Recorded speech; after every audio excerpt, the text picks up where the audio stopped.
Connery Curious. Saga. Last Crusade. You only live twice. And the Anderson tapes. Murder on the Orient Express. You never know what the wheel's gonna spin next. Marty and a woman of straw. And a wounded man in Africa. We are curious of the filmography of Sir Sean Connery. Okay. I'm gonna see if I can do my spiel line for line. And we'll compare them, see how close I get. Oh my god. Oh, I'm scared. Right. Okay. Okay. Mario Lima. Dylan Titus. How you doing today? I'm doing pretty good, man. How about yourself? I lost it already. Try it again. Okay, I gotta do it. No, don't worry about it. Don't worry about Try it it. again. No, I'm Okay, deserving. all right. Ready? All right. Mario Lima. Dylan Titus. How you doing today? I'm doing pretty good, man. How about you? I feel like it's been a minute since we've been here. Maybe not in the podcast realm, depending on when this comes out. But Well, like, hopefully, if I've stuck to my promise from the Name of the Rose episode, we're sticking to every other week. So, with every other week release schedule. So, recording yeah. might be different, but you know what I'm saying, folks. For us, it's been 10 years. For you guys, it's been like 2 weeks. Yeah, exactly. Yeah, it's nice. My hair nice grew to- this whole length over that 10 years. He cut his hair before this.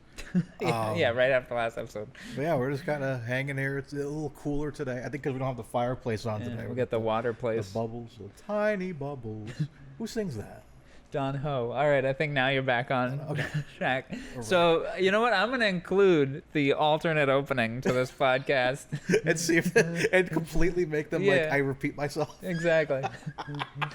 Anyways, but yeah, Well, welcome to Connery Curious. the podcast where myself and Dylan Titus here review every single film in the iconic filmography of the late great Sir Sean Connery, and this week we are covering 1990s, The Hunt for Red October. We've been waiting for this for a while. I feel like this is one I've said I wanted on the wheel for like months now. I feel like every time I'm like, I can go for a Red October. We wanted it in October. Pulls up a beard. Oh, a Red I can October. go for a Red October night. That was my plan. I was hoping it was going to be in October. We could have drank Oktoberfest beer and like had cozy sweaters on. It would have been exciting, but we got it in the summer. But we'll take it. Maybe we can do like we should do if we do a commentary track. Do it in fall, in October. Okay. And then they won't see us, but they'll hear us, and we'll still wear our sweaters. Wouldn't it be funny if we do a video commentary along?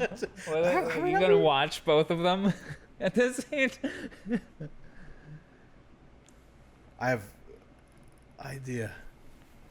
Depending on where your TV is. Look at that. Well, Would like, you what believe if we it? green screened ourselves, so we're like in the corner of the screen, make it like Oh, kinda yeah. like, we'll film it over in the green screen, yeah. kind of like Mystery Science Theater. Yeah. But like it's us right there, so you see us. You see the back of our heads. Okay, all right. I'm not Popcorn. opposed to that. You see like a puff of smoke come out of me. All right, well, so Anyways. I think maybe we shouldn't leave our guest in the dark any longer. We have a guest. We do have a guest. Who? Who? An owl. Well, little backstory.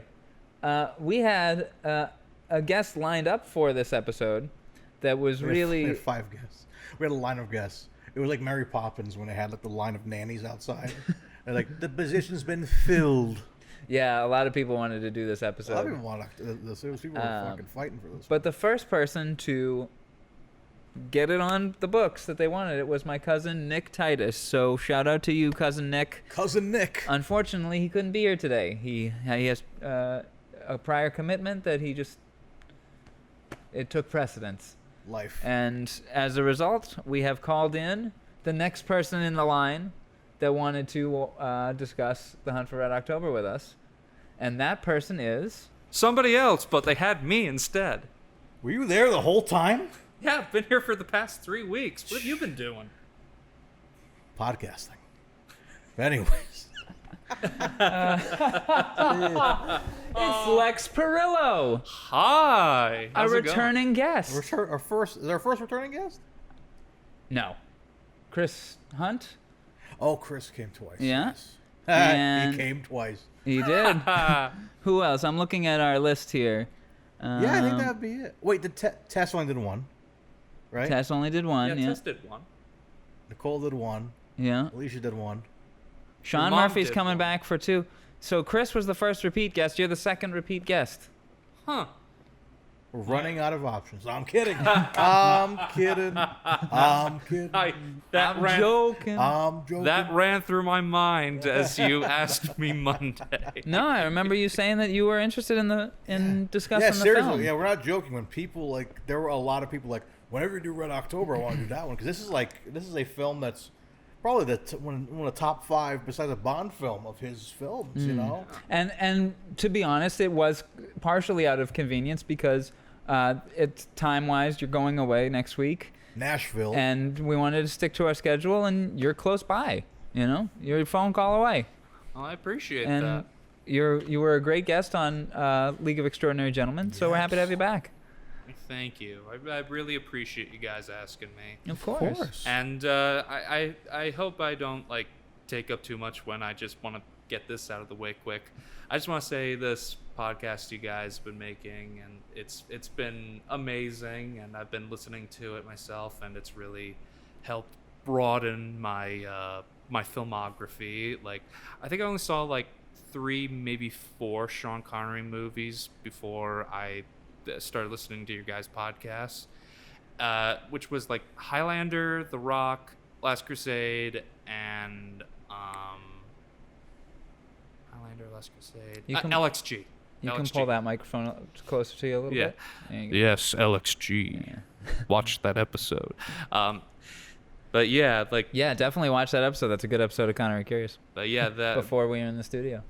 But yeah, this podcast has been really great, and it's got me exposed to a lot of movies that I don't think I would have watched on my own had I not. I like to keep lists of stuff, or like someone tells me like, here's a top 5, or here's a list online, or someone influential or knows what they're talking about gives me like, it's almost like homework but fun homework. And you know, without this podcast, I wouldn't have watched what is now one of my new favorite movies of all time, Finding Forrester. Ooh. Were it not for you. Wow. Yeah, He's one of that film's one of the reasons why I've got one sock on Inside Out, and I don't know why the other one isn't. Laziness? I don't know. I mean, I've never tried it. It's comfy. I will admit, it's comfy. I actually, you know what? It's a decent comparison having one inside out and one outside in. You feel the difference. And it's Okay. definitely comfier on the inside out. Oh, let's try it next time. So. But we appreciate that, man. You know, Yes, like, this genuinely. This Thank is a you very podcast much. we love doing, and same for us, really. Where like we're getting exposed to films we probably wouldn't have seen either. You know, when we started this, we were just really big James Bond fans, and we knew about Indiana Jones, obviously, and this movie as well. But then, like, we're just finding all these like really deep cut films, and I'm like, why are people not talking more about this film that he's done? I heard you really enjoyed Medicine Man. Yeah, I know it's an okay movie, but with me with okay movies, I go one way or the other, where it's so okay that I'm bored by it, or it's so okay but it has a charm to it and I love it. Like, a movie that's just okay that I despise is like the Joss Whedon Justice League movie. That movie That's is just okay. Yes, exactly. And Medicine Man, I felt like had such a charm to it, and I felt like I had such a fun time watching it. Because, like, Connery's great, and I do agree with you. Like, I cannot tell if the actress in the movie, whose name escapes me at the moment, I'm so very sorry, audience. Wait, Medicine Man? Yeah, in Lorraine Medicine- Bracco? Yes, I couldn't tell if that was her voice or if she. That is her voice. Yeah, but like, I enjoyed the movie. I had fun watching it, and like it was one of those like going for the ride, the kind of movies for me. She does look fantastic in that film. I mean, look at Connery. Oh my He god, looks very like, good in I that film sent too, a yeah. picture of Connery. What did to we give that Tess, for and- sexiness? Yeah, I sent a picture of Connery from Medicine Man to Tess. She was like, "Oh my god, that is peak him." Yeah, we gave him. You gave him an 8.5. I gave him a 7. But yeah, like Medicine Man, I quite enjoyed, and I think that's also like the beauty of some of these movies, where like you know one actor, like, and that's Sean Connery, and you like watch the movie for him, but you get exposed to all these other actors that you don't know of. And I didn't recognize her from anything else, but I guess she was in Goodfellas. Mhm. Yeah, I She don't. was in The Therapist in Sopranos. Oh yeah, I gotta watch Sopranos. That was her other major role. But yeah, like, and also with A Good Man in Africa, I didn't recognize anybody in that movie, and now I know who Colin Friels. Friels. Yeah. Thank you. I almost said Firth, but I was like, no, that's somebody else. But yeah, It feels like a Colin Firth role, kind of. yeah, I would take Colin Farrell. I think it would be fun. A Good Man in Africa. Wow, what a film.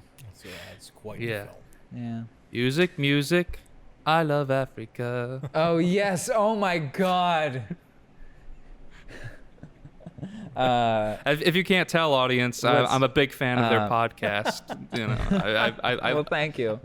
I'm trying to recall the music. It's like there's a theme song. Like, It's a very good like man in Africa is good. Is hard to find. It's like that's the music Yeah, or something like like Good that. Yeah, and it While sounds playing like the golf. beginning You, of Cool whatever. Runnings or something. Yeah. yeah. Like it's just very. That Nah, movie. Well, yeah. let's talk about a better movie, Yes. shall we? Yes, 1990s, The Hunt for Red October, Hunt for Red directed October. by John McTiernan, who The has legend. brought us a lot of masterpieces of film. Should I do a trailer voice? Of course. In November 1984, the Soviet Union's best submarine captain violates orders and heads for the U.S. in a new undetectable sub. The American CIA and military must quickly determine, is he trying to defect or start a war? That's a good one. It's very good, yes. Yeah. So who do we got in our cast here today? Sean Connery himself as Marco Ramius, Alec Baldwin as Jack Ryan, Scott Glenn as Bart Mancuso, Sam Neill as Captain Borodin, James Earl Jones as Admiral Greer, and the list goes on. Tim Curry, bro. Tim Curry, Oh my goodness. Courtney B. Vance. Stellan Skarsgård. Yeah, so where do we start, gents? Do we start with the wiki? Or do we do the? Oh, you know what? We haven't done our Rotten Tomatoes Oh yet. yeah, let's see our You- scores. You like doing the Rotten Tomatoes yes, there? the world loves 8888. That's got to mean something. Oh man. Yes, we go to Rotten Tomatoes or Tomatoes. Tomatoes. .com for Hunt for Red October. Stunning scores here. Probably the best we've seen in a long time on this show. On Rotten Tomatoes. On Rotten Tomatoes. 88s and 88s. Yeah, Tied for 88s. Yep, 288s.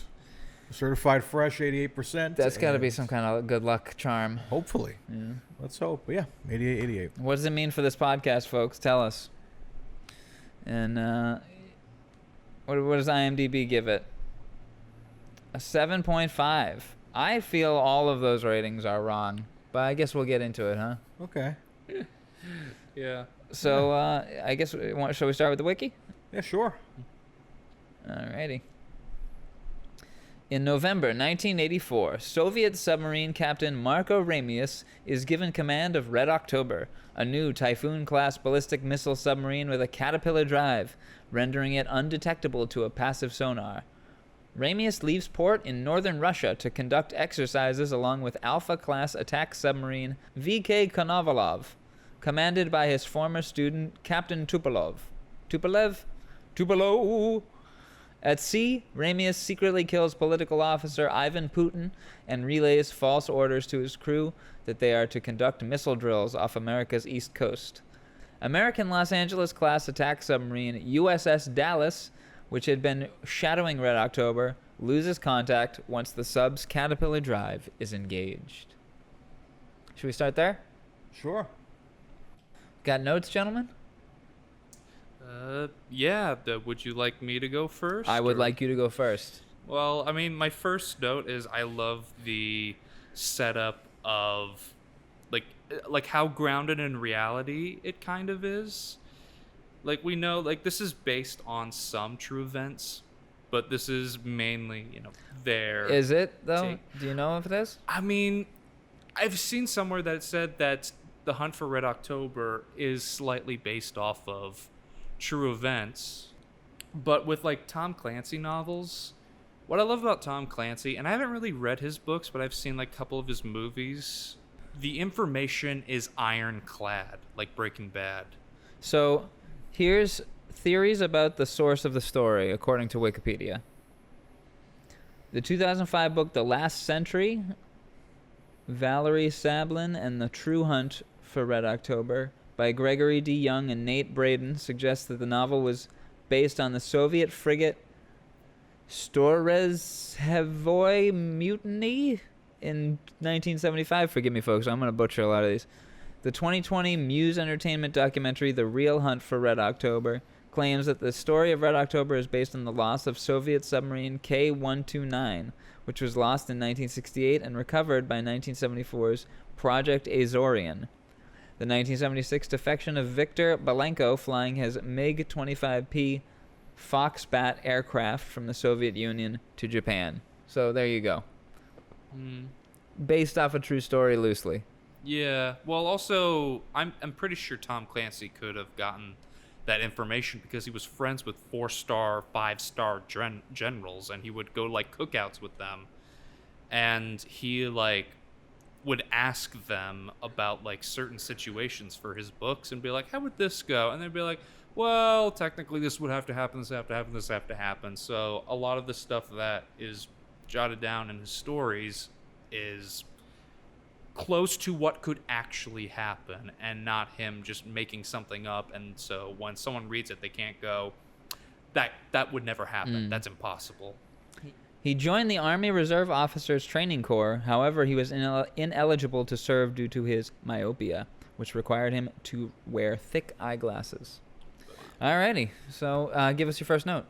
Well, the first real big note, aside from like the grounded reality aspect, is Connery's stare out over the lands of Moscow and the icy cold Our waters. first Connery appearance At 109.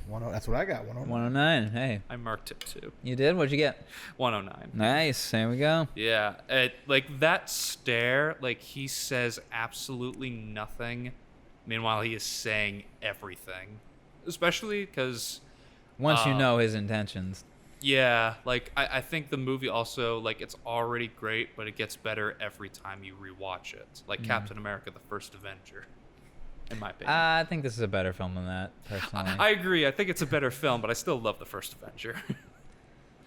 But That ending doesn't get This any or better. Winter Soldier? This. Okay. but Yeah, this is a better film than most Marvel films, I'd say. Like, as a film. Oh, the film, sure. As a contained film, yeah. As an achievement, the Avengers films are better achievements in film, I guess, in terms of like what they've built up to. And Well, I was saying that, like, it was the only example I could think of something that I watched the first time and liked, and then watched it the second time and loved, and then watched the third time and loved even more. Like, I was just thinking that was the only example that could come to mind on that. But like, Connery's just like stare, like just off into the water, is just so like, oh, like he's so good. He doesn't even need to speak. He's so good. That's how good Connery is. And I think it perfectly informs like the story on where we're going to go and what kind of like emotional journey this is going to be and how like chaotic it is. But yeah, and like the music, the music for it is so good. Like when he's just seems music like a by normal. Basil Polidoris. Whoop-de-doo, Basil. He's done the music for Red Dawn, Iron Eagle, Conan the Barbarian, RoboCop, Free Willy, Starship Troopers, the 1998 Les Miserables. Wow, he has done a lot. Blue Lagoon. Wow, quite a bit. Continue. Yeah, like at first when we're looking at Connery, he's just he just seems like some like soldier or like guy on like a dock, and then we just pan out and we see that he is a Russian captain On the submarine. As it's going down. That was... What beautiful cinematography in this film. Cinematography by Jan de Bont, who has done such great films as Speed, Twister, Roar, Cujo, Die Hard, another great John McTiernan classic. What else we got here? What else we got? I see a Godzilla thing. What's that guy? I saw the word Godzilla. I did too. Where'd it go? It was in the paragraph there. Oh, it's Roland Emmerich's. Oh, he began pre-production. Huh? Was he going to direct it? I wonder. Yeah, I'm assuming that like John McTiernan probably like brought him on from Die Hard. Yeah, no, like it's like as they're diving into the water in the Red October, and then the music swells, and it's just, such a great opening. Like I know I keep going in circles on the opening. I just love it, and I think it sets up the movie so well, especially if you know where it's going. And another example of, we talk about this quite a bit, it was one of Connery's things where he just did not want to attempt an accent. And so it's really funny to see, you're introducing this Soviet naval captain, and he's like, anyways, I guess we should dive now. And like just hearing him talk, there's no attempt. Although it shows later he's not actually. Yeah, he's never done Russian, never done the attempt. But it's just like At Darby O'Gill, a little bit of Irish. Yeah, it was very little. almost Like over 30 years earlier. Yeah, 32 but years earlier. After that, just like Craig Ferguson has a bit about this in his stand-up about it, how like he's done all these different like roles that require an accent. And he just Sean Connery, like Irish, Russian, Arab twice. Arab twice, just Old English. just stayed there. When he does, like, we've seen some quite the great stage plays here. And he's like, well, you don't need to. It's more about but he's very like the way living in the character. The way he carries his voice is very different than like this is straight up like Anyways, just Soviet captain speaking. Hearing him over the thing. We've reached 30,000 feet. Yeah. You may unbuckle your seatbelt and we'll be around with some Peanuts snacks very shortly. But very very claustrophobic film, man. Oh my lord. Okay, so film. I will say I'm a little sad my cousin couldn't make it. I mean, I am sad he couldn't make it because he was a Marine, and while that's not the same as the Navy, so I was kind of hoping to have a little bit of a soldier's perspective on it, a military man's perspective on this film. Is this accurate? Yeah. So I was saying to Mario as we set up, maybe this is a film that we have a mini, part 2, episode 2, where we reach out to one of our Connery curious listeners in the military, one of our curious Connerys in the military. Feel free to reach out. Also with Presidio. Yes, same. I was just thinking that as well. But yeah, we do have a guest lined up for the Presidio, but if they can't make it, maybe we'll get a military veteran in. We should do like how back in the day they would have like those, like they do like Miss Mabel. You ever seen Miss Mabel on Prime? Like it's set in like the 50s. Wait, the or marvelous 60s. Miss Maisel? Yeah, Miss Maisel. Oh. Sorry, did I say Mabel? Yeah. When she goes to perform for the troops, we should go perform for the troops and just do a review of the Presidio. We're in like a big hangar, and like we're like doing dances. What would you give the sexy rating, Mario? That'd be great. I would give it an 8. Don't you know? They're all yelling. They're like, "Give it a 6. Show us your tits. Show us your tits, and then give it a 6." And we should have went to a prison to review The Rock. Exactly. That'd be like Folsom Blues. I think maybe it would be an interesting idea to have a military-themed episode where we discuss all the films involving the military in one episode with we missed some Veterans veterans. Day. Yeah. Yeah. Yeah. We just missed 4th of July too, so we missed all the American things. Yeah, we gather. But- Let's gather some veterans that we know Yeah, that could be that cool. are in our circle that might enjoy these films, and we'll discuss Presidio, Hunt for Red October, Bridge Too Far, Longest Day. Then you should just call my dad because he loves those movies. All right. There Well, you go. is he a veteran? He's ex-military. He's Okay. never been in like any major Ex-military. There we go. He's never been in any like major wars. He was too young for Vietnam, and he was way out of the military by the time like the Iraq, Afghanistan stuff was starting.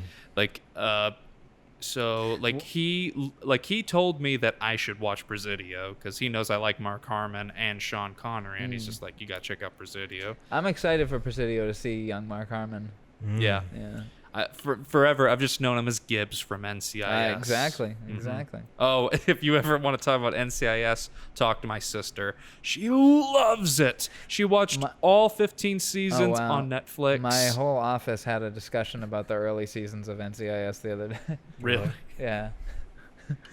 All right. Well, let's get back to Connery Curious. Yeah, We're already in Connery Curious. Let's get back to the Hunt for Red October. Yes.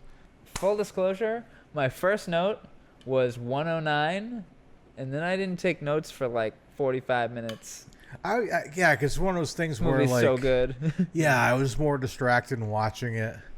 And although I gotta make a note, go back to the cast. I forget his name. He's a big actor though. Back up.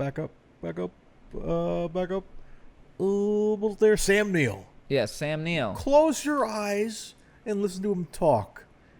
He sounds like Pierce Brosnan. Dig on this. Dig on this. I'm digging. Dylan, punch it in. My friends call me Bond. James Bond. So, they were uncertain if Roger Moore was coming back. They started auditioning James Bond actors. Have I said this before on this podcast? Maybe, but I don't remember. One of them was Sam Neill. Okay. One of them was That would've been American James Brolin. Really? Yeah. And both of these screen tests are available online to see. Really? Yes. Oh, we're gonna watch those later. Huh. Yeah. But it was funny because like I was kind of like looking down for a second, and I hear him talking. I'm like, sounds like Pierce Brosnan. Then I will live in Montana. And I will marry a round American woman and raise rabbits. And she will cook them for me. Smell ya. Shouldn't have to tell ya. Like He does have a bit of a Pierce Brosnan. like you have to really close your tone. eyes and like this because it was like I wasn't looking at the screen. I'm like, is Pierce in this? I'm like, no way. Have we finally cracked the code? I feel like that's been a game we've been kind of playing. At least I've been playing. Is when will we get Connery with another Bond actor? You know what I mean? I want that so bad. I wish Well, there we was did a- in The Name of the Rose. Who's he with? Michael Landon. Oh They kiss. no, I'm saying another James Bond. Oh, well, Like, that's never going to happen. We've never had him with Moore. It never doesn't had him happen. with Dalton. Like that was like. The I don't one think game any where of them it's have like, ever been in a movie together. What a pity! Like that would be like him and Pierce would have been great together in something. I know him, Pearson, Dalton. No. I don't think any of them have ever been in anything together. Yeah, what a pity. Damn, missed opportunity.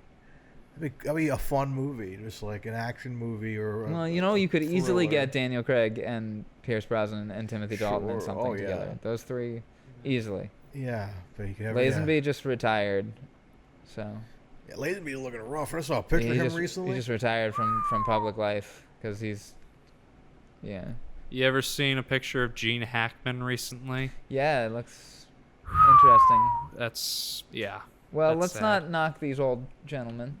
No, Let's but no, I praise- love Gene Hackman. I love him. I love that man. Let's go back to praising this movie. Let's praise it. Yeah. You're right. Shall I continue with the wiki? Because I don't have any notes for the intro really. Well, I mean, What do you got? I took too many notes. Okay. Well, Well, you know what? You're gonna lead the show. Let me go into the next paragraph, and then you whittle out your notes up to that. Catch up go with me. Of course. CIA analyst and former Marine Jack Ryan is based in London, but returns to Washington. After consulting with Vice Admiral James Greer, the deputy director of the CIA, Ryan briefs government officials on Red October and the threat that it poses. Upon learning that the bulk of the Soviet Navy has been deployed to the Atlantic to find and sink the sub, they conclude that Ramius plans a renegade nuclear strike. During the briefing, Ryan hypothesizes that Ramius, a native-born Lithuanian widower with few remaining personal ties to the Soviet Union, instead plans to defect to the United States. National Security Advisor Jeffrey Pelt gives Ryan 3 days to confirm his theory before the U.S. Navy will be ordered to find and sink the Red October. Ryan sets out to rendezvous with an aircraft carrier in the mid-Atlantic. Meanwhile, after some delay, Tupolev also receives orders to intercept and destroy Red October. All right, go ahead with your notes, Lex. Well, after the intro, I said Alec Baldwin in a turtleneck is good. Yes. Looks good in a turtleneck. Alec Baldwin distracted me a lot in this movie for stupid reasons, for Mario reasons, because he kept going, "It's a me," no, and he kept jumping on mushrooms. No, when I see him, when I see younger Alec Baldwin, I think of him in The Cat in the Hat, the Mike Myers version, because That's he's not young Alec Baldwin. When I think of young Alec Baldwin, I think of like Beetlejuice. That too. But like I don't know. I think of young Alec Baldwin. I think The Hunt for Red October. I just think of. I like to believe that Jack Ryan becomes the character of Cat in the Hat. You know, I see young Alec Baldwin, and I think I've got to take a Connor P. You guys continue. Okay. Anyways. Yeah, it's fun to see Alec Baldwin and Connery sort of interact here. You know what I mean? Like I don't know why a part of me forgot that was Alec Baldwin. I haven't seen this movie in years. When's the last time because you're a fan of this movie? You've seen it multiple times, or? I've seen it multiple times this year. So this year, was your first time? Yeah. It's one of those movies I talk about on the podcast a lot, where it's one of those movies that shows up on like AMC during like the holidays. Oh, like really? Thanksgiving. I used to always see it. Like I know Christmas they would do like the 24 Days of Bond, but then they would always show Red October, what do you call it? Lethal Weapons, movies like that. Yeah, just a bunch of action movies. So I'd be at my grandmother's house all the time, and this movie was always on at different parts. So like it's one of those movies where it's the first time in a long time that one I've watched it and that I've seen all the way through, because I always saw it in sections. Like the last half, maybe I start in the middle, never start from the beginning. So it was almost like seeing the movie for the first time again. But then you're remembering, oh, I remember that. Oh, that is Alec Baldwin. Oh my God, Darth Vader. You know what I mean? Like, just cool to see James Earl Jones in this movie. Always a treat to see James Earl Jones doing anything. I said James Earl Jones stills my beating heart. By the way, just one quick thing, and I don't know what your thoughts on this are. And this is so insignificant, but I think it's so funny and informs his character so very well. When he gets on the plane, and the stewardess is like, you can take a nap on here if you want. No, I can't. Turbulence bothers me. And then she's like, come again? Turbulence. It's like, how do you not know what turbulence is? He gets very nerdy about it. Like, yeah, I thought exactly. turbulence was something that like all air people would know, or has that not been like briefed on at that point in time? Because this was like late 80s, early 90s. Yeah. So like this is pre 9/11 when not everyone was that weary of planes. Still, I guess technically the safest way to travel statistically. But yeah, I just thought that was like so funny, and I think it also informs us of like his character. Like he is the nerd, he's the analytical nerd, and this is the movie where he like steps up to become more the action hero. Yeah, because that plane thing kind of is a bit of a what do you want to call it? A shift. Like you get the payoff at the end, where it's spoilers for the end. He finally falls asleep on the plane, and we're like. Yeah, well, there he is. You know what I mean? And they were saying the whole movie, "You look like crap, Jack." And by the way, Stanley, the little bear, like little Excelsior. the little baby bear brother that he was trying to get for his power daughter is that he's a bear, but he's a baby, so he can fit into little places that a big bear couldn't fit into.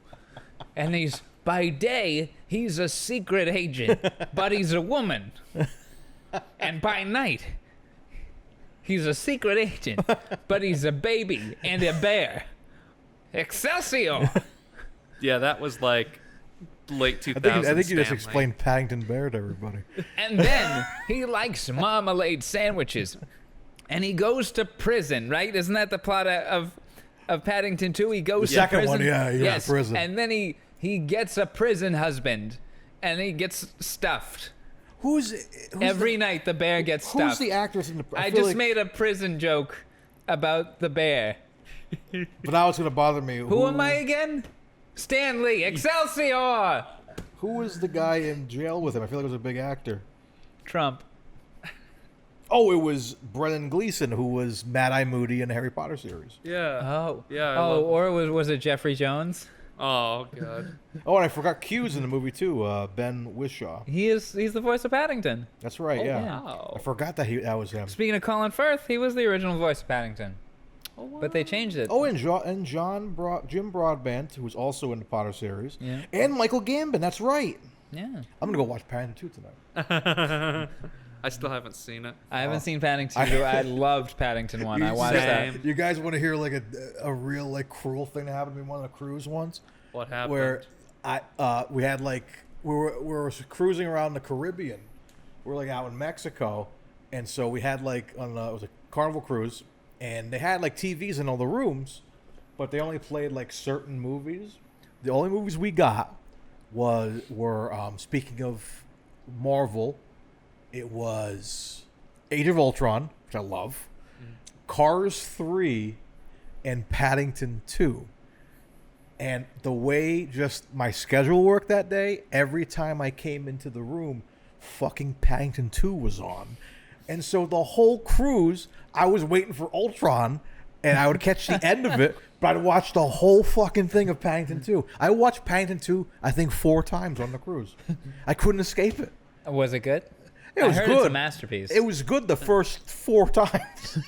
And I'm like, okay, I can't do it anymore. I need a break from Paddington. Yeah, I did like I watched Cars 3 like 2 times, but I watched Paddington like 6 times, and Age of Ultron once. It was the last day. Like we were getting ready. We're packing our luggage to leave, and Avengers was on. I'm like, there we go. That's my Paddington 2 story, kids. Sorry. Yeah. okay. I just wanted to air out my dirty laundry. On Your the grievance.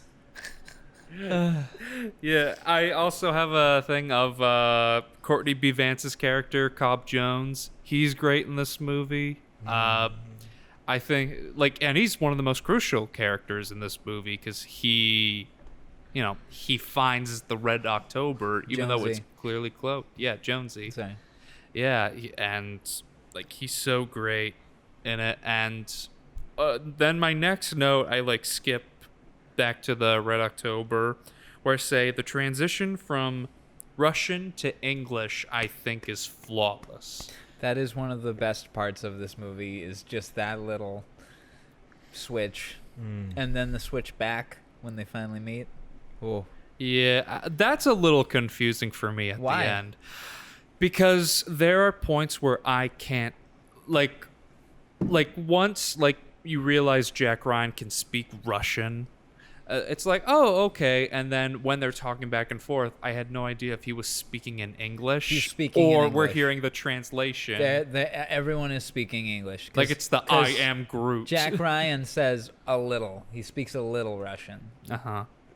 Yeah. And Connery, Ramius being much older, probably speaks English a lot more fluently. Turns out the crew also speaks English pretty well. Yeah. I mean, it's still a great moment. The transitions between them is so flawless, and I love it, and I just love it that it just translates it perfectly for the movie. And Do you notice what the word is that switches it? And the word that switches it back. What is it? So the reason why those switches are so brilliant, the switch from everyone speaking Russian. Did you guys just see a change there? Am I going crazy? I have no idea. No. The switch from everyone. Oh my god, it's the Red October. I don't know why it makes a foghorn noise. Oh, look, it's the Beatles. Yeah. We They're in their all suits and live in a snorkels. yellow submarine. Oh, yeah. Hanging out in an octopus's garden. Oh, look, it's Captain Ramius. I think he's trying to defect. Oh, look out for the blue meanies, Captain. Oh, wait, it's Sean Connery. He didn't like us very much. There's a great Red October reference in the Star Wars Family Guy when they're like, Red One reporting, and then it's like Red October reporting, and it's the submarines in space. I'm gonna cut that in there. But the reason why this switch is so brilliant is because Putin is reading from the book, and he says Armageddon. And then it zooms back out, and he's speaking English. That's because Armageddon, as you can see on the screen there, is the same in English and Russian. Crazy. As is Buckaroo, Yeah. which is what switches it back. When they finally get into the Red October, and everyone's face to face and quiet, and Ryan asks for the cigarette, but he doesn't smoke. He's made that clear he doesn't smoke, but that's the only way he knows he's going to win trust quick. Well, one of them says, I knew it would be a young Buckaroo, and Jack Ryan laughs because he recognizes the word Buckaroo, and then that's when he can, I can grab some Russian. I remember I know a little Russian, and then it switches everything, and now everyone can identify with each other. Ryan can speak to Ramius, and Ramius goes, "Oh yeah, I know English too, motherfucker." Crazy. That's what he says exactly. Yeah, that I also want to say Connery looks fantastic in this movie. Oh, we'll get to the sexy rating. I know. I just want to point out He does look fantastic in this. he movie. looks great. When I watched this with my mom, my mom was saying like this movie is where she finds Sean Connery the sexiest. Like I was like, what about The Rock? The Rock, yeah, he's handsome but I just love a man in uniform. Okay. The hair piece is very good too. Oh, it's amazing. It's very Pierce Brosnan-esque, actually. Now that I think about it, the way it's kind of slicked back, more like You got Die Pierce Another Brosnan on Day. the brain today. I know. If you bring him up a third time, I'm gonna think you. he shows up. I say, he's in his bathroom. How'd I get here? Ah, God, I was just in my wife. What are you doing? Yeah. Oh no, sorry, got your floor messed Well, up. actually, I watched it. Oh, you know why? In my mind, I just watched the Pierce Brosnan movie, Mrs. Doubtfire. Watch at the beach house. You know how many people send me the run by fruiting meme? Like I haven't. I seen get it all the before? time. I just got a friend of mine sent it was like. Have you Miss, sent it to me? I Okay, don't think cool. so. Like Mrs. Doubtfire is the best Bond villain. Like I get that meme Yeah. all the time. Yeah, I've gotten All that the time. Wait, 20 times. maybe I did send it to you. Well, if you do, I'm don't. sorry. If you Please ever don't. see it, don't send it to me again because Okay. I get it. It's funny. It was funny the Mrs. first time. Doubtfire I don't know was if the best Bond villain. If you had seen it multiple times already, I wouldn't, and I'd known that, I wouldn't have sent it to you. I bet that was funny once in the theater in 1996. No, I still laughed at Run by Fruiting. It's still that movie holds up. I haven't seen it in a while. It's one of those movies like when you don't see it for a while and you watch it again, like okay, this shit's funny. Any more notes for the section? The caterpillar device is really cool. Yes. And I love its use, and we'll talk more about that later. Tim Curry, my love, he shows up. And he doesn't do too much in the movie, but he's still really good in it. And it's just crazy seeing Sean Connery, Sam Neill, and Tim Curry all in one scene together. And when I showed Tess this movie, she was like, the baby's all together. Because, she loves all three of those guys for different reasons. All the daddies. Yeah, yeah, All the it's daddies. Indiana Jones, Jurassic Park.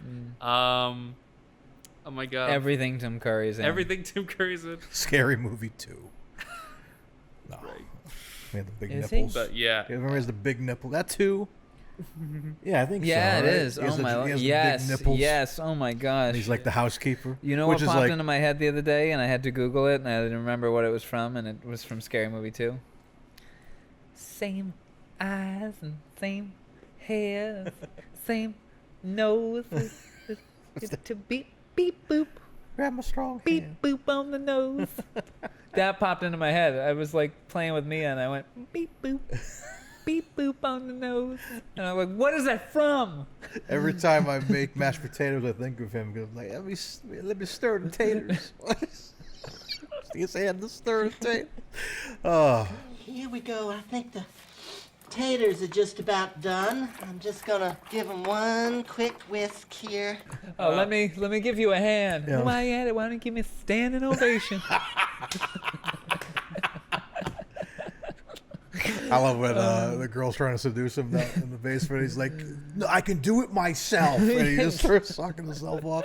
That movie, that movie, That holds movie up. is not good. It's hilarious though, because it's like some of the jokes are fucking funny. As we go on, we remember. Bitch, shut the fuck up. The tape stopped.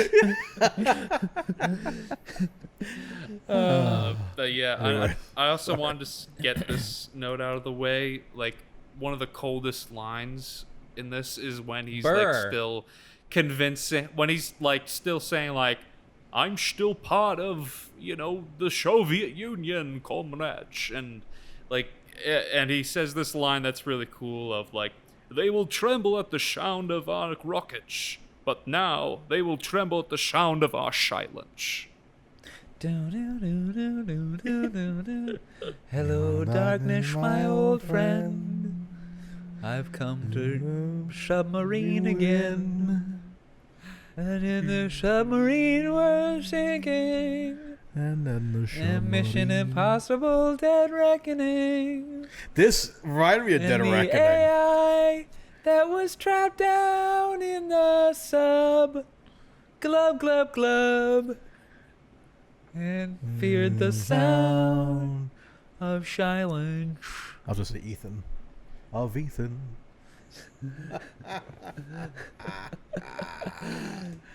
Oh man. Anyway, Fallout is amazing. Fallout is the greatest action film of the past I'm. history of film. I watched it. I watched it a total of 3 times now. Dead Reckoning Part 1, man, what a fun movie that was. Just It's not better than Fallout, but it's not, yeah, it's but like so good. just as I think it just the experience we had together watching it, just like I'm like, this is what a fucking movie should be in a theater. Like it just was so much fun, which I'm like hoping like Deadpool Wolverine will have like this fun. Like I Are don't we have to going worry that about together? story beats. What's that? Are we going to that together? I'm gonna be seeing it in Nashville, but I'm down to see it again when I come home. Okay. For sure. Because it comes out tomorrow. Yeah, Tomorrow. well, Yeah, the little time capsule. depending on your screening, like it's Yeah, technically tonight. Yeah. Oh, tonight, yeah. So Yeah. so shit. No Yeah. The little spoilers. time capsule of where we are during recording. Yeah. Joe Biden dropped out of the election on Sunday. Yep. Things are looking up for the nation. Oh, we were getting there. Yep. Biden dropped out. Deadpool and Wolverine is coming out. Yeah, I like to mark my time of how long ago Spider-Man 2 came out. Oh, well, we're 20 years from then, which Oh, I yeah. think every episode of Connery Curious has happened between then and now. Yeah. So I don't think that's a good frame of reference for the show. By the but- way, I go Spider- to the day. It's been exactly 3,000 hours. yeah, 2 Marvel things, Yes. and then I'll stop. Okay. One, Please don't stop. Spider-Man 2 came out on my birthday. Ooh. Like June 30th, 2004, the year my sister was born, and on the day I was born. Any movies came out on your birthday? Nothing. Nothing. Okay. Nothing. I'm not Googling it at the moment, but I don't think any movies have come out on my birthday. September is not really a movie season. Anyways, we're getting so far off of Red October here. Well, let me get my notes here because I think this might have been where I started taking notes. Okay, my first note is sub thumping. You guys notice the thumps of the sub?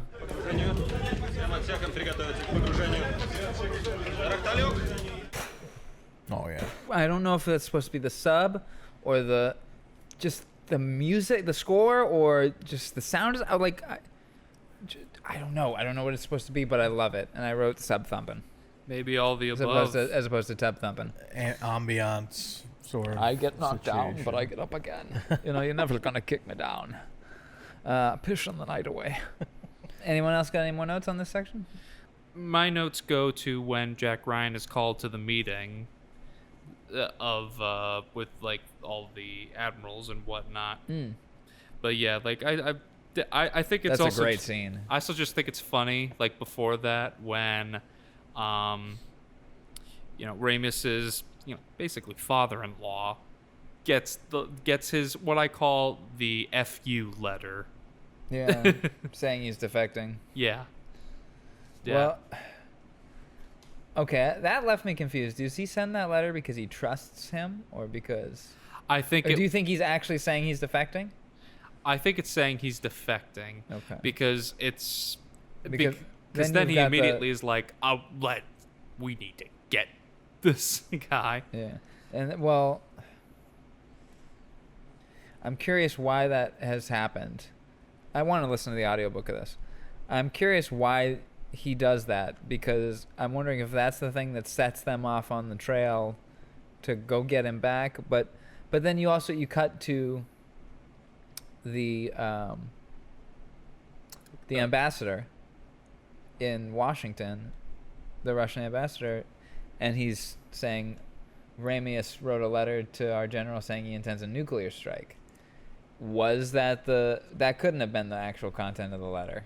I don't think so. I think Ramius was being truthful in his letter. I think he was just trying to... he was just like, I'm defecting. The death of your daughter, my wife, affected me. I have no more ties here.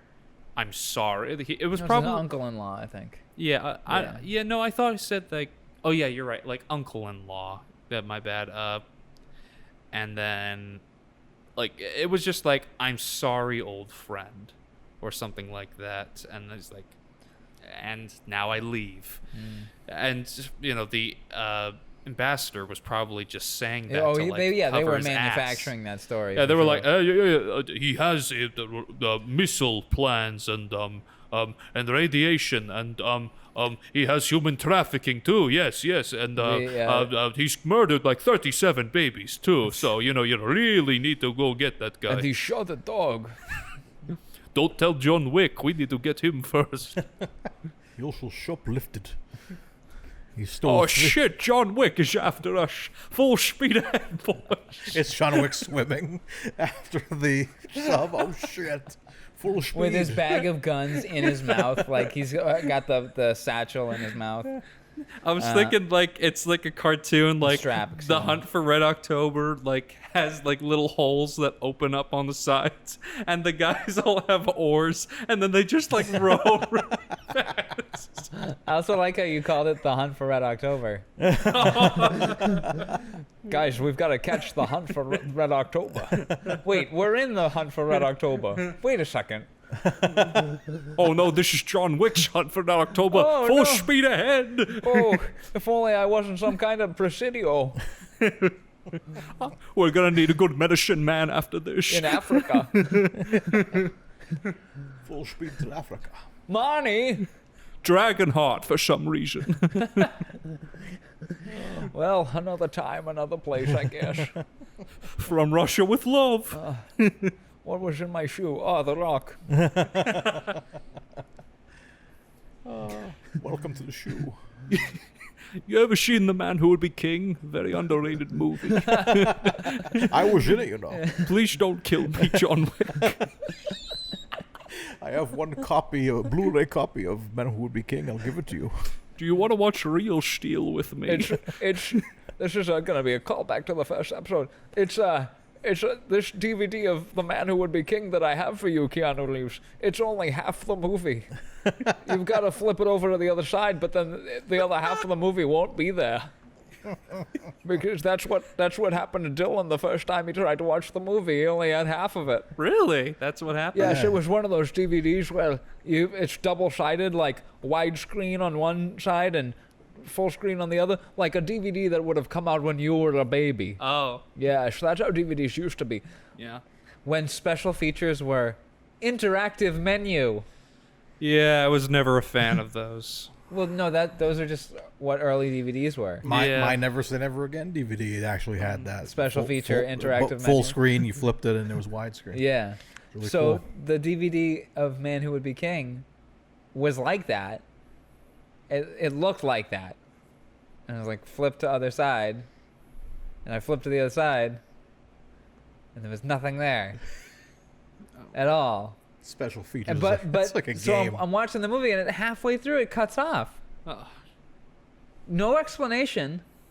No flip to other side, nothing. And then I flip it to the other side, and there's nothing on the other side. So I think it was like a misprinted DVD or something. Anyway. Yeah, but yeah, I think that ambassador was just trying to cover Russia's ass. Yeah. Being like, we can't say we had someone defective just because they think we're immoral. Yeah. But we And need of to... course, the knock at the end. Oh, you lost another submarine. Yeah, I So love good. that. But yeah, and I also love that, you know what? I'll wait till we get to the dinner scene because that's also another amazing scene. Ooh, dinner. But I love the Jack Ryan scene where he's in front of all the generals and he figures it out right away because he's just that smart. And he's met him. Yeah, he's met him. Nobody else in that room has met him. Yeah, which he uses against one of the guys. Is like, have you ever met Ramius, General? As his little jab, and even the guy is like, you probably shouldn't have done that. He deserved it, but you probably shouldn't have done that. Now you gotta follow up, man. But I think that's what is the great thing about this movie. This is Jack Ryan living up to the task of trying to be the hero and not just the background guy. Put it in the memo next time. Yeah. Next time you got an idea, put it in a memo. Shall we continue? Yeah, Yeah. the next paragraph. Due to an unknown saboteur's actions, Red October's caterpillar drive malfunctions during risky maneuvers through a narrow undersea canyon. Petty Officer Jonesy, a sonar technician aboard Dallas. Wait a second. Jonesy? Dallas? How come there's not a Ripley around? Petty Officer Jones, a sonar technician aboard Dallas, discovers a way to detect Red October using his underwater acoustics software, but not before he picked up an episode of Connery Curious. And Dallas plots an intercept course. After a hazardous mid-ocean transfer, Ryan is able to board Dallas, where he attempts to persuade its captain, Commander Bart Mancuso, to contact Ramius and determine his real intentions. The Soviet ambassador informs the U.S. government that Ramius is a renegade and asks for help in sinking Red October. That order is sent to the U.S. fleet, including Dallas, which has reacquired the Soviet sub. Ryan remains convinced that Ramius plans to defect with his officers and finally convinces Mancuso to contact Ramius and offer assistance. Ramius, stunned that the Americans correctly guessed his plan, accepts Mancuso's offer. Ramius then stages a nuclear reactor emergency, ordering the sub to surface and his crew to abandon ship. After a U.S. frigate, is spotted heading right for them, Ramius submerges, leaving his crew in life rafts. Ryan, Mancuso, and Jones board Red October via a rescue sub, at which point Ramius turns over his sub to the Americans and requests asylum for himself and his officers. Man. I will be right back. You continue. Okay. Yeah. So I wanted to talk briefly about that dinner scene. Okay. Just because I think it's so good because chaos is ensuing and Connery is and Ramius is just like, we can't go back. I sent a letter and we cannot go back. It's too late now. And he's just eating his dinner, just being like, yeah, I know. We just defective. We're committing treason. We're trying to create our own life. Russia's gonna be coming after us. Anyone want tea? That's literally what he says. Anyone want tea? While chaos ensues. And I love Sam Neill in this movie. They are clearly friends. They've probably been through some shit together. Sure. In fact, Jack Ryan even says he's trained most of that crew. In fact, he also trained Topolov, who is played by Stellan Skarsgård, who, even though was in the movie for 5 minutes, he's still good in that. I think maybe anybody could have played Topolov, but I still like that we had Stellan Skarsgård in the movie. Hell yeah. I think he's just great in everything he's in. Stellan Skarsgård is good at playing insane. Whether true. it be over the top insane like he is in this, because he's the only part of this movie I really don't love, Yeah. because he's a little over the top. Like, I must destroy, turn off the safeties on all the missiles, but sir, do it. You know, Yeah. like it's a little over the top, but man, does he do it well, and he does reserved crazy real well. Have you seen The Girl with the Dragon Tattoo? Another film where he stars with a James Bond actor. Oh, Daniel Craig. He is. You all right? Oh, yeah. Just- Oh, you looked shocked up there. Did I? Oh, my God. Is it a wall? It's a wall. It's Roger Waters' The Wall. Oh my God. He is really good in Girl with the Dragon Tattoo, and he plays an absolute psycho, but cool as a cucumber. My only other reference for him outside of like his Marvel stuff is And in the Marvel stuff, Mamma- he's good at playing like straightforward in comedy. yeah. I loved him in Mamma Mia. I haven't seen Mamma Mia. He's actually pretty Another good. in it. film where he stars with a James Bond. Pierce Ja- Brosnan. Yeah, Yeah. Pierce Pierce Brosnan, Brosnan is here. Colin Firth, Ah. who we mentioned. Oh my God! Pierce Brosnan. You appeared on that table. Why are you on the table crouching? Is that... Were you playing as Spider-Man before when we summoned you? Like, he's just like crouching. Look at him. And he's not responding to anything we say either. Were you at James Gunn's office talking about playing Dr. Fate again? Don't do it. He's not saying anything. He just keeps going. But, He's now like fisting a lollipop into his mouth. excuse me? He's fisting a lollipop? Excuse me? Too far? Excuse me? Excuse me?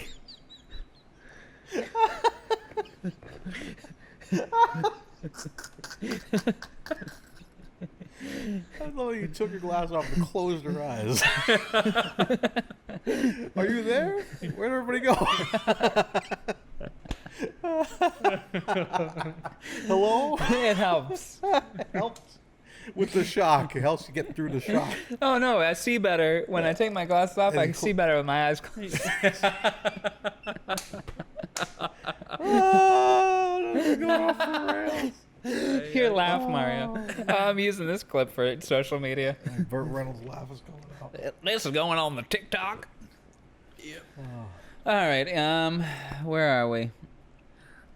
Okay. I've got a note. So, talking about turning through Thor's twins. Mm-hmm. There's your Avengers reference. Yes. Yep. He's still playing Spider-Man. He's playing Spider-Man. He is. He's on just the Game Boy Advance. while he stands, or like he's crouched like Spider-Man. He's doing the thing with like that thing. But he's like wearing a beanie too. It's like real Yeah. weird. It's like, is that a Nike beanie? Why are you Yeah, wearing a and it Nike says beanie? "Make America Great Again" on it. No, Pierce. Oh, you're better than that. No, you didn't get that in my duffel bag. Stop lying. Knock it off. That's not my bag, baby. That's not my bag, baby. Pierce Brosnan's book on Make America Great Again. Swedish made penis enlarger pumps, and me. This sort of thing is my bag, baby. By Austin Powers. Yeah. I'm reserving an Austin Powers joke for later. Okay. For- Okay. Oh, we might have the same one. Is this a gold member joke because based on the I submarine? think- yeah. You go ahead and make it. Okay. So You gotta make it at the same time. Oh. 3, 2, 1. When the submarine goes. Oh, you're doing a different one. Okay. I have no idea what anyone was just no, saying. I was doing the one because like the cook is like an undercover agent, and I just want to hear just Molly, because he's small sabotaging. No, mine was the submarine because at the end, when the submarine surfaces, and you have that really cool shot Yeah, of it the jumping Free up, Willy moment. there's also a identical shot of the Dr. Evil sub coming Yes. up like that. So I want to cut that scene of the Dr. Evil one coming up, and they're all like, they scared him to the surface, sir. It's the Dr. Evil sub. They're all cheering. You could cut so many with that, because you could also cut like them listening in, like, I don't know what that is. I think I hear singing, sir. And it's Dr. Evil, somewhere beyond the sea. Or, no. I think I heard singing. Da-da-da-da-da-da-da-da. Nobody does it better. Makes me feel sad for the rest. Or the submarine farting. That scene when the submarine farts. You just gotta put down Periscope in there too. I've never seen that. Because my parents love that movie. I believe that's a Kelsey Grammer movie, Yep. and like the cook farts, Yeah. and then they're just trapped. So, Well, that drives me nuts too. In this movie, people are fucking smoking. I know, right? It gives me anxiety. I'm like, we barely have any air down here, man. Yeah. Like, come on. We all get cancer, brother. You're with us. Or You're against us. farting, you're smoking, you're literally just jerking off right in the corner. What are you doing? I am sorry, comrade. I have not seen woman in a long time. That's what he was doing when he was in bed. Comrade. More like cumrag. Come right.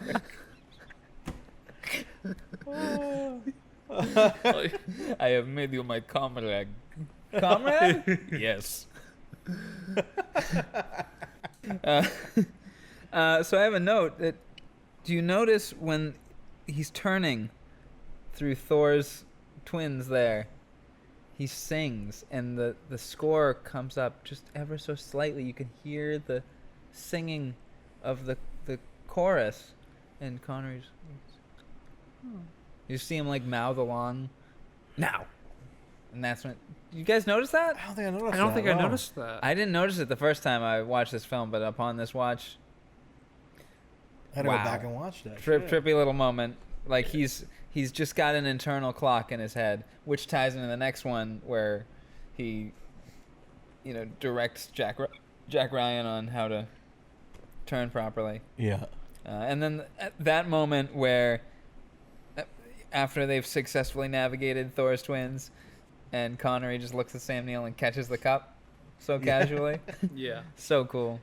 Yeah. Hell yeah. Another note that I have in here is when Ryan's talking to the Coast Guard, and the first guy you see, I'm like, is that fucking Niles from The Nanny? Was it? Yeah, Daniel Davis. He's Niles the butler from The Nanny. He's in the Coast Guard. Oh. Yeah. Oh. Wow. Huh. Look at that. Yeah. Jesus. Maxwell, you are never gonna believe what happened. There was a message on your answering machine.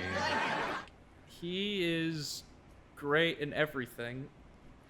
Yeah, he's not even British. You know that?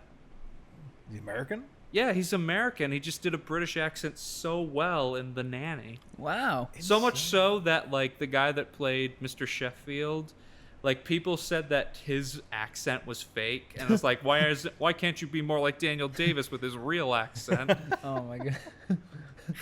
But yeah, even though he is a small part, he's great in the movie. And I also, I make this note later when Scott Glenn is talking to Jack Ryan. Scott Glenn in this movie. Yeah. So intense. Continue. And it was like when they're like going back and forth, and Ryan is like, "I know this man, sir." He's like, "Fire on my command." Has he done like, a crazy Ivan? and On the back half of the hour, he'll turn left. yeah. And I love how. Sorry, that was a hunch. I had to play a hunch. Yeah, no, I love him in this movie, but I also had a note in here that says, "Man, Scott Glenn was born to play Stick." Yeah, he's good in that role. Yeah, like when Tess and I finished Daredevil, we watched Hunt for Red October, and then she was like, "Oh my gosh, that's Stick Young, huh?"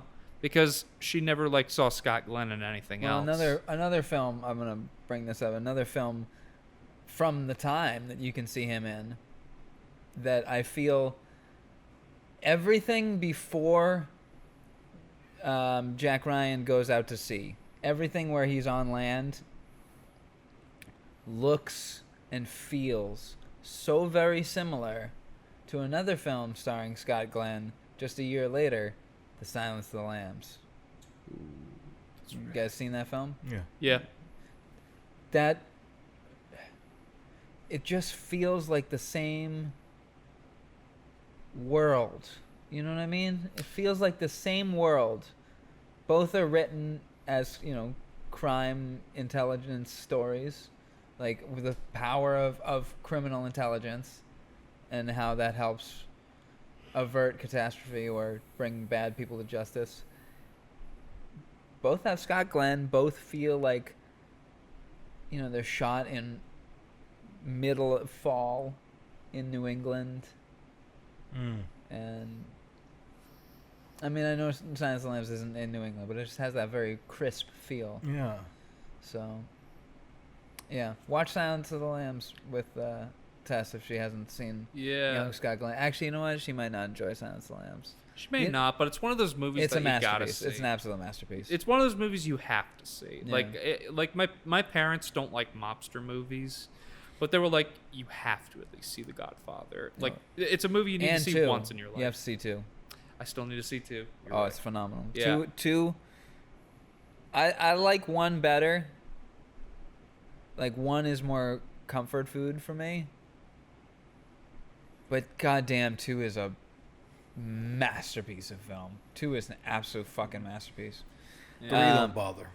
What? 3 don't bother. No. Don't dismiss it. 3 is very good. I'm not a fan of 3. 3 is very good if you don't consider it to be The Godfather Part 3. Okay. If you consider it its own thing. If you consider it as the death of Michael Corleone. Consider it as that. Not a Godfather film. And it gets a little bit better. It's not a bad film. Like, as a film, it's gorgeous. Yeah, but I mean, of the 3, it's like definitely the bottom. Yeah, it is the worst of the 3 for Yeah. sure. Yeah. But, man, 1 and 2 are neck and neck with each other. Yeah. At 1 hour and 11 minutes, and I didn't get the seconds, we were talking about the saboteur in the Wikipedia description here. And they're questioning who the saboteur could be. And Connery says, couldn't be one of the crew. They had all the time in the world beforehand. We have all the time in the world. Time enough for life. Submarine. Anyway. Do you know that song? I don't think I do. I let you borrow the James Bond films recently. Watch On Her Majesty's Secret Service. Oh, I definitely will. I want to watch all of them in a row. Also, I want to carry that back. Do you think... Oh, no, there was a saboteur. Duh, the whole time there was a saboteur. Yeah. Why do you think... Who do you think the saboteur was working for? Just Russia as a whole? Just the mother Russia and the government? I think so. That's what I thought, yeah. Yeah. I mean, in the thing, it says undercover GRU agent. And it says it's the cook. What's funny is we see the cook as they're dragging Putin's body away. Main intelligence directorate. Okay. Yeah, when Connery takes the keys, he's kind of like, they focus on him. Yeah. Like, raises an eyebrow, and we're like, oh. I love the response of Jack Ryan. He's like, the cook? God, you're a goddamn cook. And then he says some line afterwards, but the subtitles didn't catch it for me. Did they catch it for you guys? He yelled something in Russian. No, a lot of the Russian got cut out for me. Did you watch it on Max? No. I watched it on Max. I watched it on Max too. I had a DVD, Blu-ray, excuse me. Okay. So, well, punch it in here, Dylan. A goddamn cook. Оставите в покое. If any listeners or watchers can tell me what that Russian line is that Alec Baldwin shouts there, that'd be great. Thank you.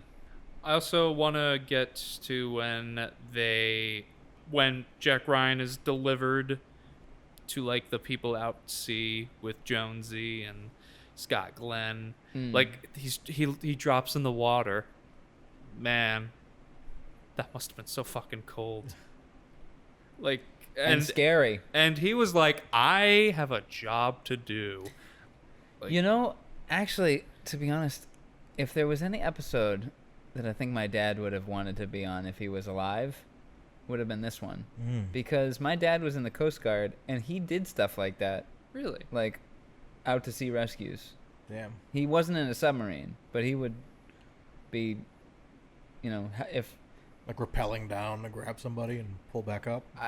I don't think he was, but he would be working with the teams that would help set that stuff up, and either Shit. way, they're going out into a storm to save somebody. So he's got to prep all this stuff outside in a storm on the water. The ocean is so terrifying. Yeah. Yeah, I mean, I don't mind. I love going to the beach, but I don't want to be in the middle of the water. No, it's scary. Yeah. I It's- had a moment like that like last week when I went to the beach and Put on your goggles, go underneath the water, Yeah, you go play see in the the coral reef. darkness. but like it's just like a part of me was like freaked out because we're had some great surf. We're doing some boogie boarding, and I went out a little too far. And I looked out there and I was like, shit, man, imagine if I just got taken out here, dude. Like, it was like just nothing. A big thing of nothing. For some Like, reason, no Reddit other- has been feeding me videos of people standing on rocks during violent waves and them just getting fucking taken. You get fucked up, dude. Yeah. I fucked up my knee. My knees are better now, but I got fucked up on there's a lot of rocks in there. And I was boogie boarding. I think I'm just too heavy for the boogie board because And I'm we're like, all talking about like 2 feet of water here. And, Yeah. and Connery's out in like the deepest parts of the yeah. Yeah, yeah. like in a that- like fucking submarine. like that in a scene- tin can. That scene of them, of Jack's on the sub, and they're going down. You see the counter of them going lower and lower, and he's like panicking. He's like, "Fuck, we're going down." They're like 900, 1,000. Also really Fuck. tense. We've got 10 minutes of reserve fuel, and we're only supposed to use it in times of war. It's like, well, if you don't use it, it's going to be a goddamn war. Yeah. Yeah. Fuck. I mean, Ryan, he is determined. He's brilliant in this movie. Alec Baldwin is really good in this movie. And there's do you want me to get into slight trivia now or later? Go ahead. So one that I just read from IMDb was originally Harrison Ford was supposed to be Jack Ryan in this Oh, that would be movie. interesting. And then And then Harrison Ford was Jack Ryan in the next couple Clear and Present Danger. and and it wasn't War Games. Patriot Games and Clear and Present Danger. Patriot Games, Clear and Present Danger. Sum of All Fears is Ben Affleck. And Jack Ryan's Shadow Recruit is Chris Pine. Yeah. So I want to watch Patriot Games and Clear and Present Danger. I've seen Clear and Present Danger. It's good. There's 2 Hunt for Red October video games. Ooh. What? Whoa. Guess you guys need to get it now. We've been looking for another Connery video game. The only one that's around is From Russia with Love. So, is this the second There's Connery 2 of video them. game? Yeah, but this one actually has Connery on it. Could you imagine if he had done like the audio on it? Like, I hope he has like an 8-bit sprite or something in the game. Like a we are defecting from the Russia. That's all he says. Oh, Oh, that startled me. oh my lord, that is so unpleasant. That's what's like in the middle of it or something. Oh, there's the ambassador.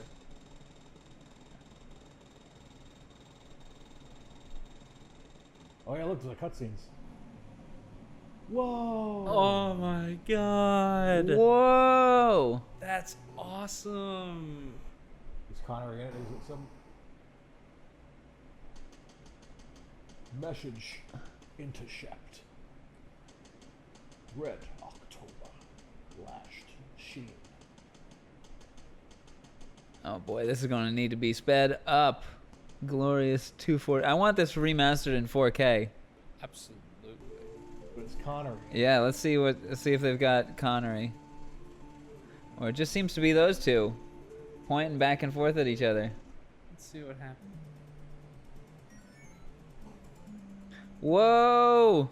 This looks like it's the last level. Wait, are you Connery? I think you're Jack Ryan, probably. Oh no, you are But I see- Connery. but I see like white hair. Look at down here. You are Connery. Oh, look at him. There's no This sprite music thing? slaps at this speed. How's it sound normally?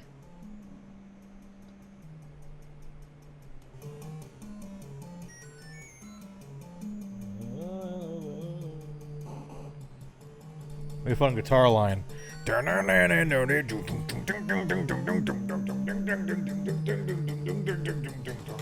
He's peeing on the bomb. He's urinating in the bowl. Yeah, just you've got to pee on all the bombs. He was urinating in the bowl like he was in. In Name of the Rose. Yeah. What's it, NES? Yeah. I might have that on my Vita. Oh. I'm gonna if I see it, remind me. Future Mario, please check your Vita. No, this is a different one. Super Mario Brothers. Woohoo! Wait, this is It's me, a Mario. Mario. Wow. We need to go to the castle to save Princess Peach and stop King Koopa. Oh yeah, there he is. His face is right there. Whoa. Whoa.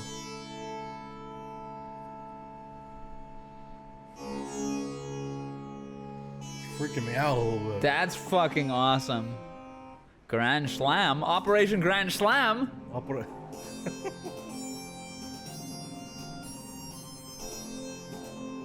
Okay, this is the best.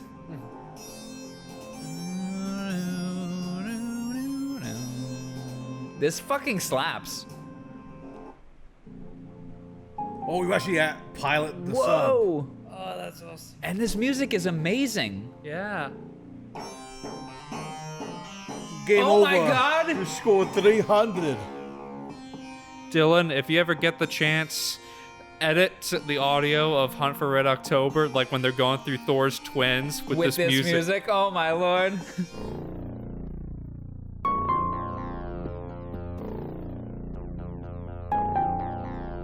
Oh, look, it's them landing on the thing.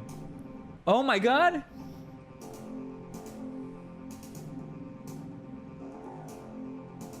Oh no! You land too far from the sub and die in the icy water. But that's not what happened in the movie. Wouldn't that be funny if he just lands and dies the second he hits the... Like, he doesn't land gracefully. He, like, flops down on his back and, like, breaks every bone in his body. Oh, wow. This guy spends a lot of time trying to land on that... on that sub. And he sucks at this game. Yeah. Jesus, why would you post this? Scored This 0. music slaps, though. I like Yeah. it. That I music... was kind of into the other one, too. What, the First low... one. The 80s version. Oh, yes, yes. They're both pretty awesome. We're going to have to do a Let's Play of those, I think. Good idea. Do a comparison video of the two. Alrighty, well, we just learned something fun, I think. Oh, there we go. Where were we? That's a great fucking question. Okay. Red October is then ambushed by Konovalov. As the two Soviet subs maneuver, one of the Red October's cooks, Loganov, reveals himself to be an undercover GRU agent and the saboteur. And when they finally catch him, he says, "Well, I'm Loganov." And then he ran away. No? No, I know what you're okay. saying. Say it again? And when he's using the computer, it's like, damn it, why do you change my settings? I can't spell the joke. He's using a computer and then a friend comes over and says, "Are you almost done with that computer?" He's like, "Yeah, I'm just logging off." And it says his name at the bottom. Yeah. Jim Loganoff Jones. And then it's the Seinfeld music. No, it's the Curb Your Enthusiasm music. Loganov opens fire on the bridge, fatally wounding First Officer Vasily Borodin before retreating to the missile bay, intending to ignite a missile engine and destroy the ship. Loganov is pursued by Ryan and Ramius, and he wounds Ramius before being killed by Ryan. Meanwhile, Konovalov fires upon Red October with a torpedo, which Dallas is able to divert toward herself and evade by launching countermeasures and conducting an emergency blow to the surface.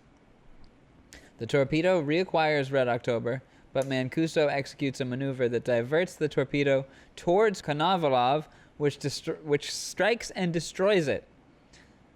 The crew of Red October, now rescued, witnessed the submerged explosion from the deck of the U.S. frigate. Unaware of the second Soviet submarine, they believe that Ramius has sacrificed himself and scuttled Red October to avoid being boarded.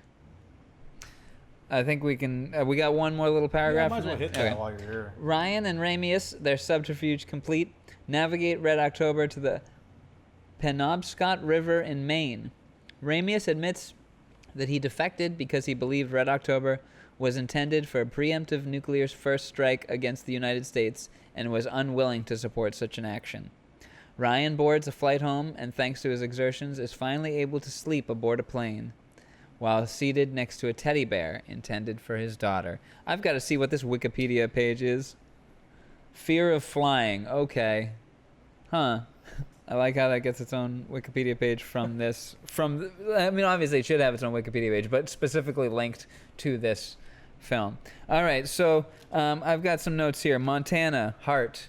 I love that whole scene where Sam Neill is talking about how he wants to go live in Montana, and he'll have a pickup truck or a recreational vehicle, and he might need to have 2 wives. Yeah. And he will raise rabbits. Did you say rabbits or chickens? Rabbits. Rabbits. Yeah, what I love what I put in my note is I love the conversation between Borden and Ramius, and that it's just men just want round wives and fishing all day. It's the simple life, man. I said that to Tess, and she was just like, "You are simple." I was like, "Yeah, I know." That is probably my favorite scene of the film. Yeah. Because it's the reason, that scene is the reason for the whole film's events. Is just they want a better life for themselves. And you can travel state to state, no papers. Wow. They almost did that here a few years ago with COVID. Like, if you didn't have your COVID shot, you couldn't cross the state border. That's right, yeah. They considered doing that, and I'm like, no. Yeah. Can't It do that. would have been a pain in the balls for me because I live in Bristol. And so getting out of Bristol, you have to cross Massachusetts to get out of here. So we would have to have a whole fucking different route just to get to fucking Providence or something. Let's hope that the state of the world improves to such that we never have to worry about COVID ever again, or in our lifetime have to. Yeah, do we that. say that, and then polio comes back. I love Jonesy's glasses. Do you guys like Jonesy's glasses? I love Jonesy in Yeah. general, His half man. moon. He Spectacles. is so great, and I love the story of how he basically Playing just his played music too loud, to whales. and everybody in the surrounding harbor. Yeah, He gave off big Michael Winslow from Spaceballs vibe. Yeah. Like, just I was waiting for him to be like, hear the bleeps, the creeps, And the sweets. and the sweets. That's not all he's lost. Yeah, and then just we've been jammed. Strawberry jam. I can only be one person. A lone star. Wait a second. How did I get on this sub?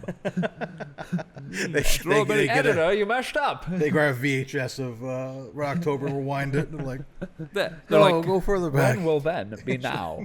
he's like, why don't you do me a favor and write an essay and stay the fuck away from my fucking movie, you fucking spaceballs. Always ashamed that Connery never was involved in a really wacky comedy. Like he did funny stuff. Wrong but, is right. Did you say A Fine Madness was a comedy? It's a pretty wacky comedy, I guess. yeah. Yeah. I mean, Connery had a sense of humor. Oh, for sure. He's very yeah. funny in a lot of films. and he's not afraid to laugh at himself. Let's But, go I'm through our thinking list here. I was thinking imagine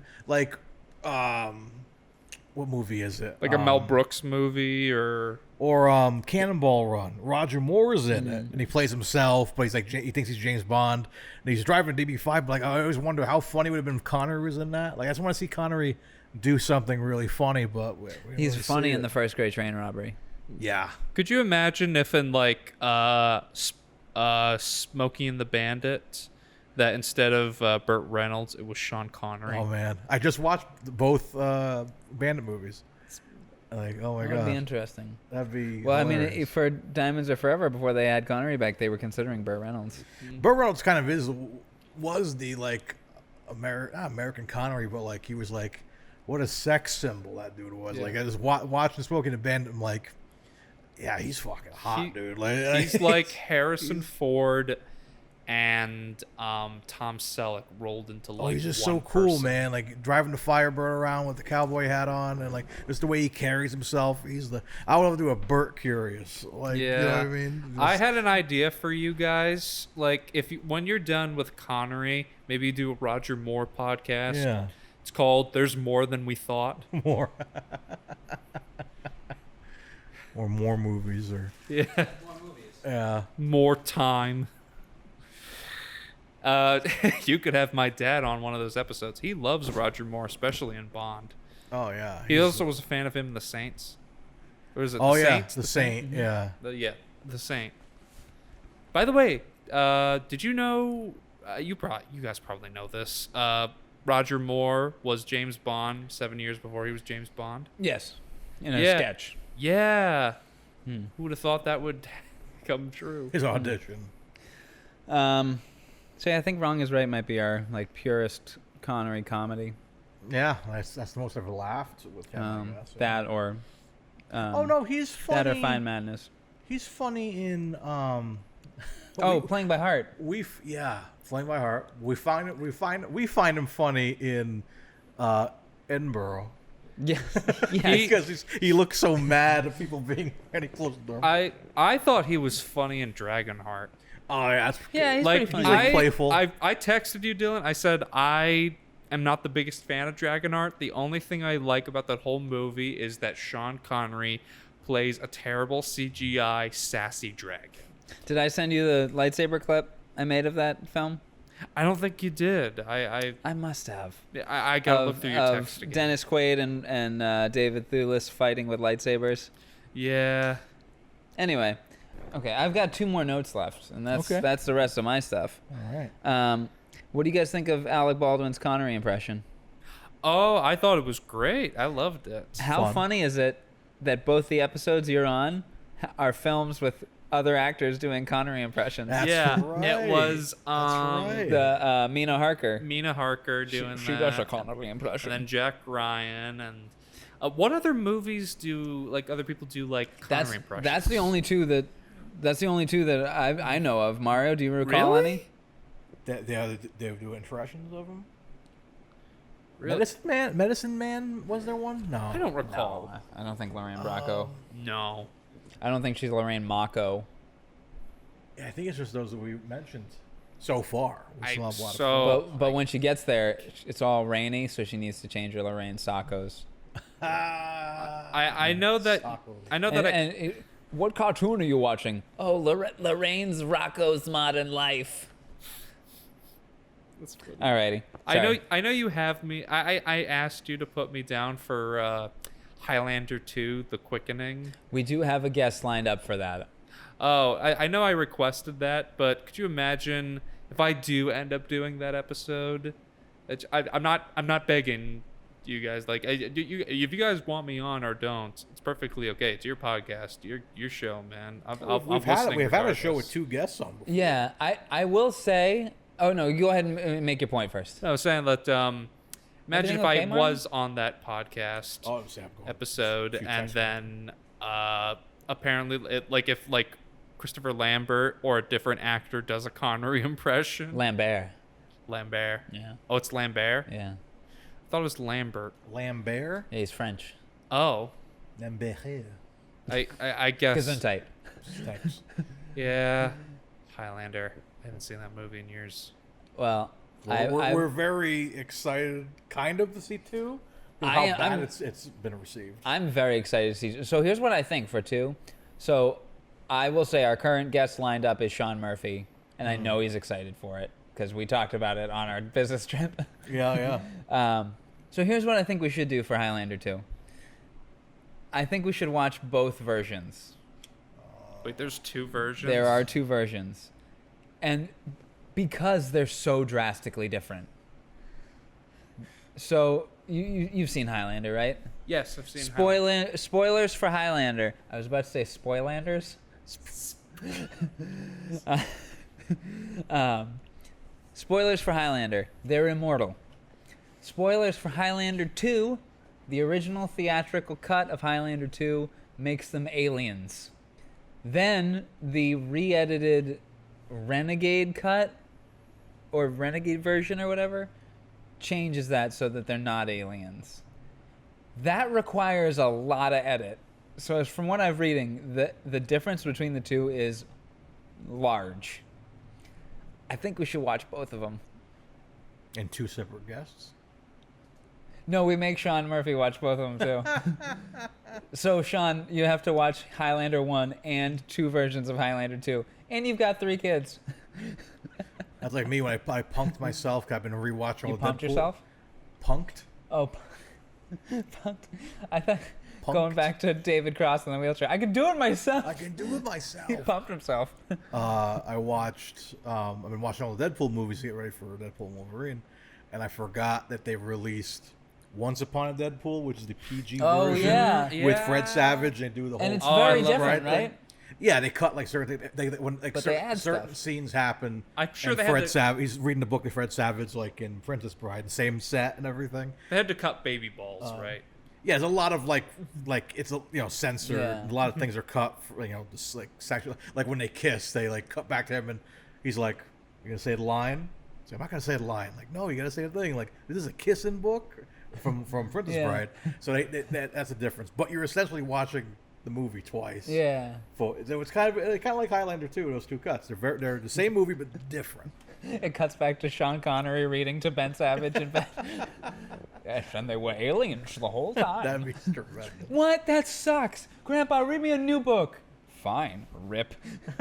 They weren't aliens the whole time. Oh, that's awesome. Rips a page out. Oh, that's funny. So actually, real quick, you brought up The Marvelous Mrs. Maisel. Oh yes. So Love that Nicole show. and I started watching that. I was. This I'm goes sorry. back a bit. This was like pre-COVID, I think, or during COVID, or whatever. Either way, we started watching it, and we get about 3 or 4 episodes in, and then we come back to it on a different day, and we're like, oh, what were we on, episode 5? Okay, sure. We click episode 5, and all of the characters are in a different location, different spots in their life, different things that have happened to them, and there's nothing bringing the audience up to speed as to what the fuck just is happening. So Nicole and I are watching, confused out of our mind, but still very much enjoying the style of the show and the writing because it's good. Are they trying something stylistic here? What's the deal? And then we realize 2 episodes later, we're bearing through this, like hoping there'll be some sort of reveal. Is this a prequel? What's going on? Like, we realize, oh, we watched episodes 1 through 4 from season 1, and then we skipped to season 2, episode 5. For the sake of it, I was like, that happened to season 2. Yeah, we were so confused. Like, why is Shazam there? And then we were kind of disheartened and didn't go back and finish season 1. Oh, you gotta. It's a good finish from season 1. Well, Yeah, I gotta check it out. it's 'Cause, a good show, yeah. And I crush on Maisel so much. She's our new Lois Lane. yeah. She looks Yeah. tremendous. I wanna watch it what's just her for name? that. Rachel Rachel Brosnahan. Brosnahan. Yeah, I'm so excited. She was for great Superman. in House of Cards. Oh yeah. Oh, she was in House of Cards. Yes, that was her breakout role, I think. I think so. She yeah. plays a sex worker that is a politician is caught with a sex worker, and all kinds of scandal is undertaken to make sure that his political career does not get ruined by this. And as a result, she's like put into hiding against her will, and it's like really good. House of Cards was a really quality show. Where were we? I think Oh, we're at Mrs. Maisel. Yeah. Oh, especially if you like Gilmore Girls. Oh, okay. Okay, now we close that tab. Where were we? I think we were talking about Connery impression and Yeah, we haven't had anybody else do a Connery impression in any of the movies. Just those 2. The Yeah. episodes that you've been on.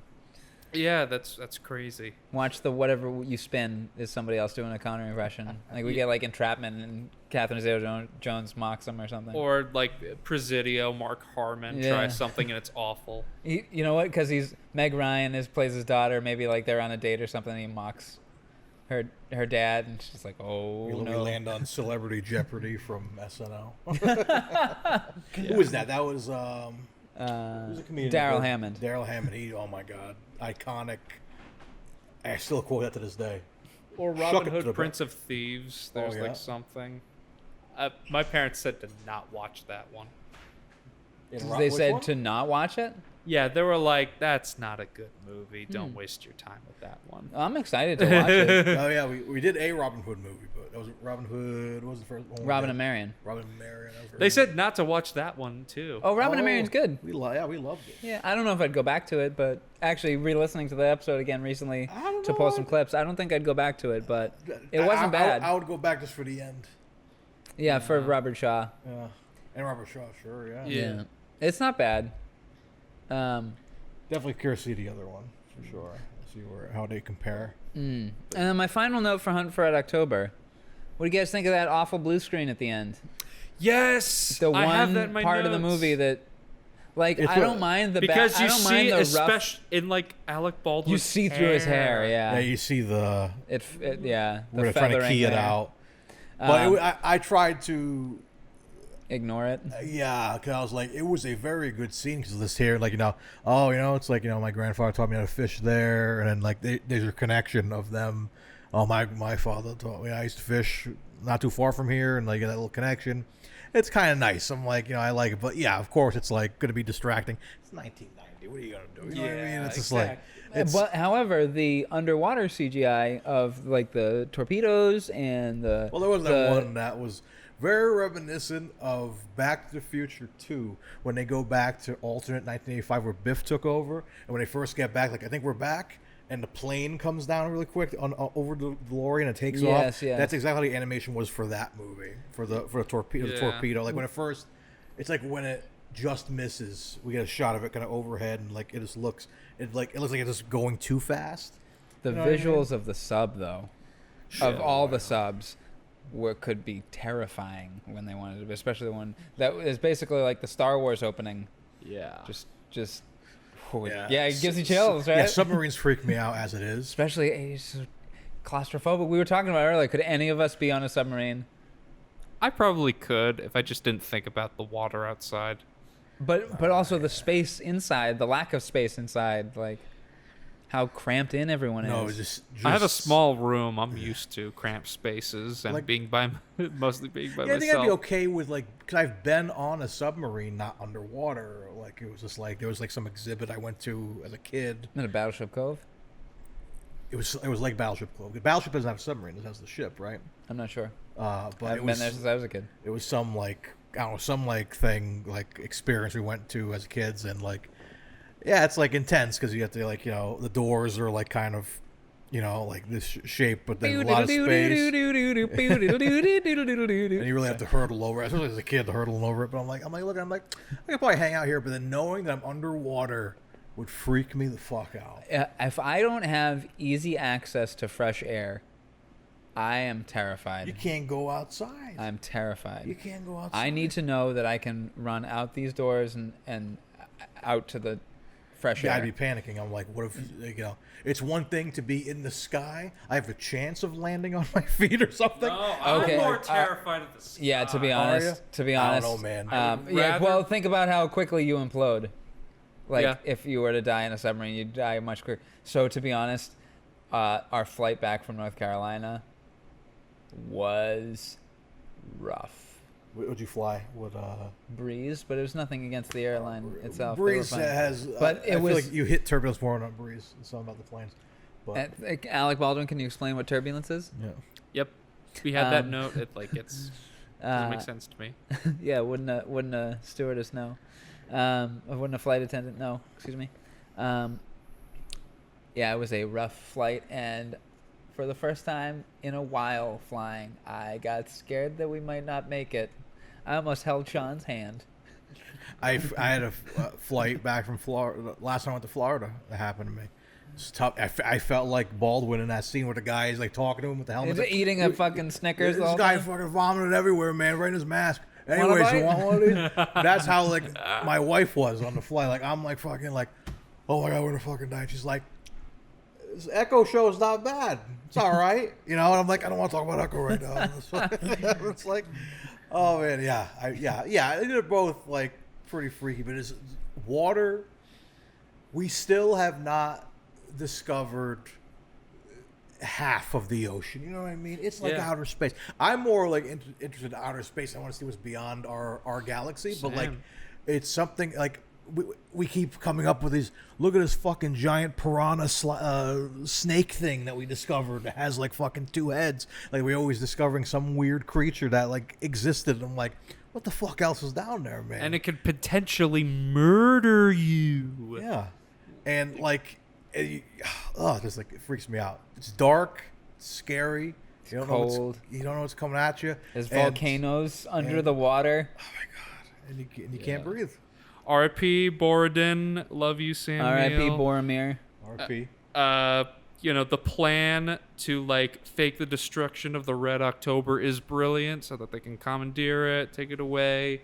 Like everything falls into place exactly as it needs to, and Stellan Skarsgård's character, who I can't remember right now or describe, Tupolev. What's going on here?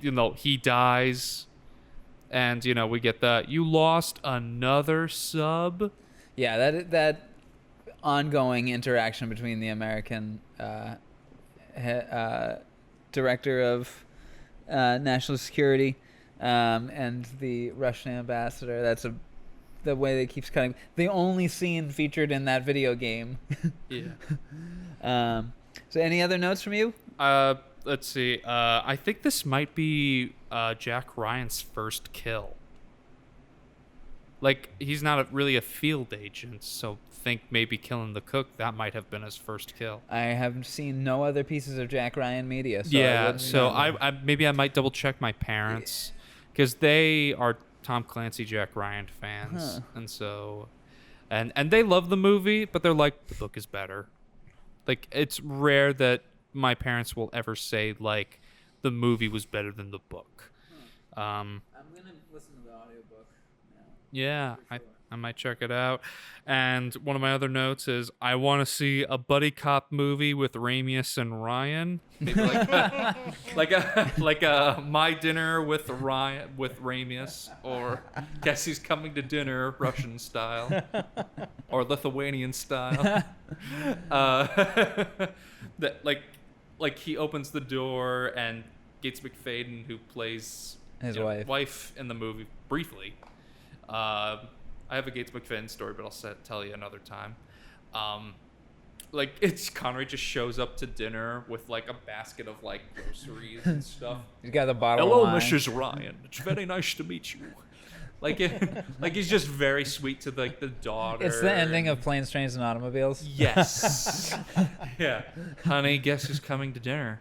It's like, and like he's like making dinner, like he's a master chef. Oh yes, I used to cook for my wife all the time. She wasn't the best cook, but the best lover. Like just something like that, where like he was like the tender husband. Just like he's military and can cook. Oh my Like, god. Just I don't know, something funny like that. Alrighty, shall we? And Oh, you got and- one more? And Sorry. yeah, sorry. No, it's okay. And Ryan sleeps on the plane finally, and he gets the bear for his daughter, which is the same bear that is used in Die Hard. Is that a fact? Really? Yes, I looked it up on the IMDb trivia. It's the same bear from Die Hard. I That wonder bear's if that been was- through some shit, man. Owned- Does that owned bear by have an the- IMDb? I wonder if it was owned by John McTiernan's family. Maybe. Yeah. John McTiernan had such a streak going. Oh yeah. It was Before he Die was busted Hard, for Predator, wiretapping. and Hunt for Red October. Yeah. And I guess technically it was broken by Medicine Man, as much as it hurts me to say. Yeah, so this isn't our first Medicine Man. Our first. This ain't my first Medicine Man. This is not our first John Tiernan. Jesus Christ. This is not our first John McTiernan film. He's typing John McTiernan. John Tier. Who is John McTiernan? His wife's like, so when are you picking me up? John McTiernan? I'm with John McTiernan. Although he did do Die Hard with a Vengeance. Yes, he did, which I haven't seen. I didn't see all of that movie, but from what I saw, I liked it.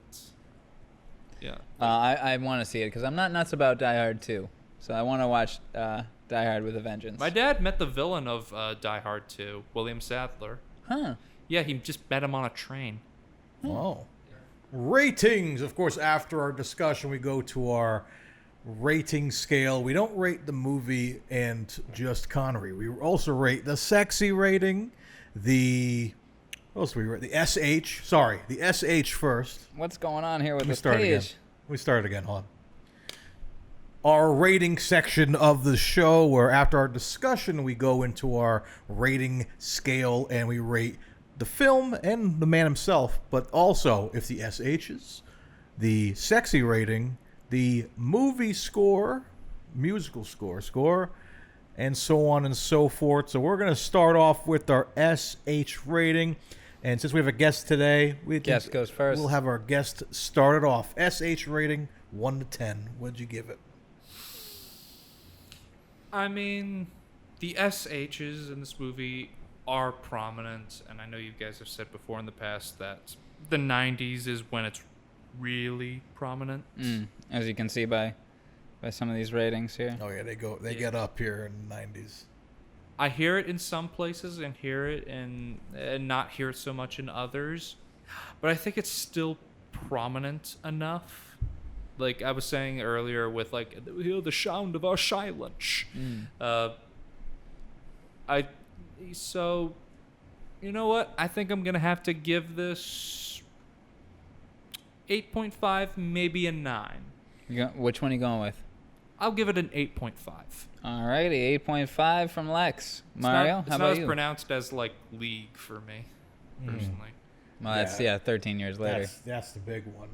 I think I'm going to give it a solid 8, only because I'm paying attention to it even more because I was expecting that Russian accent in the beginning. He's not even trying with a Russian accent even to cover anything up. So I think that it just pops out more for me, and especially hearing him on the loudspeaker, I feel like it's kind of like it's hard to hear. Can you say it again? Anyways, for lunch today, you know, it's just a lot of so it's Fifth thick. period, Mrs. Swift. It's history class. MISSISSIPPI. Would anyone like some more tea? But yeah, solid 8 for me. It is there. It is here to stay till the end of time because, again, the 90s is the thickest of SHs. Well, I'm going to up you, gentlemen. I'm going to give him a 9. Oh, yes. That's quite a thick SH. Very thick. I heard it a lot in this film. And I was kind of doing my little mental tally of like, man, that's 9 in a row. Oh, there's 10th that wasn't done. You know? Yep. It's kind of that, how often did I hear it? And for me, it was a 9 out of 10. Okay, yeah. So, and let's move on to our next rating, our sexy rating. Ooh.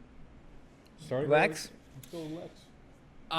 Lex, rate the sex. So with sexy, it's talking about Connery and the film itself. Yes. Yeah. Well, I'd say the movie is good to look at.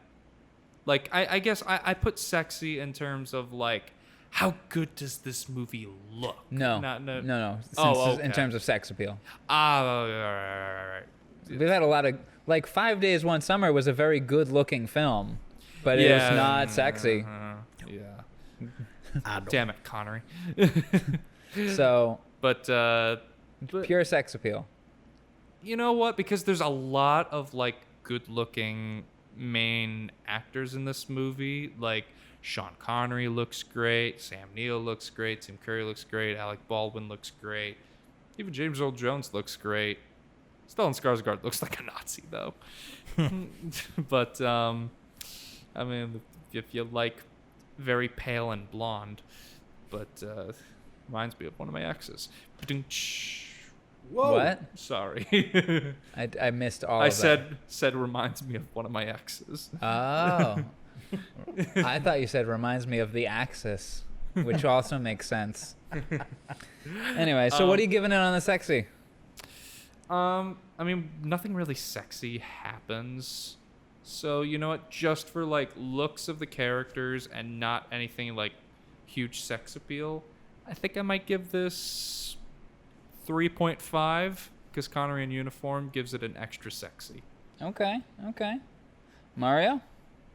Yeah, I think I was also considering that as well. I am giving it a 4.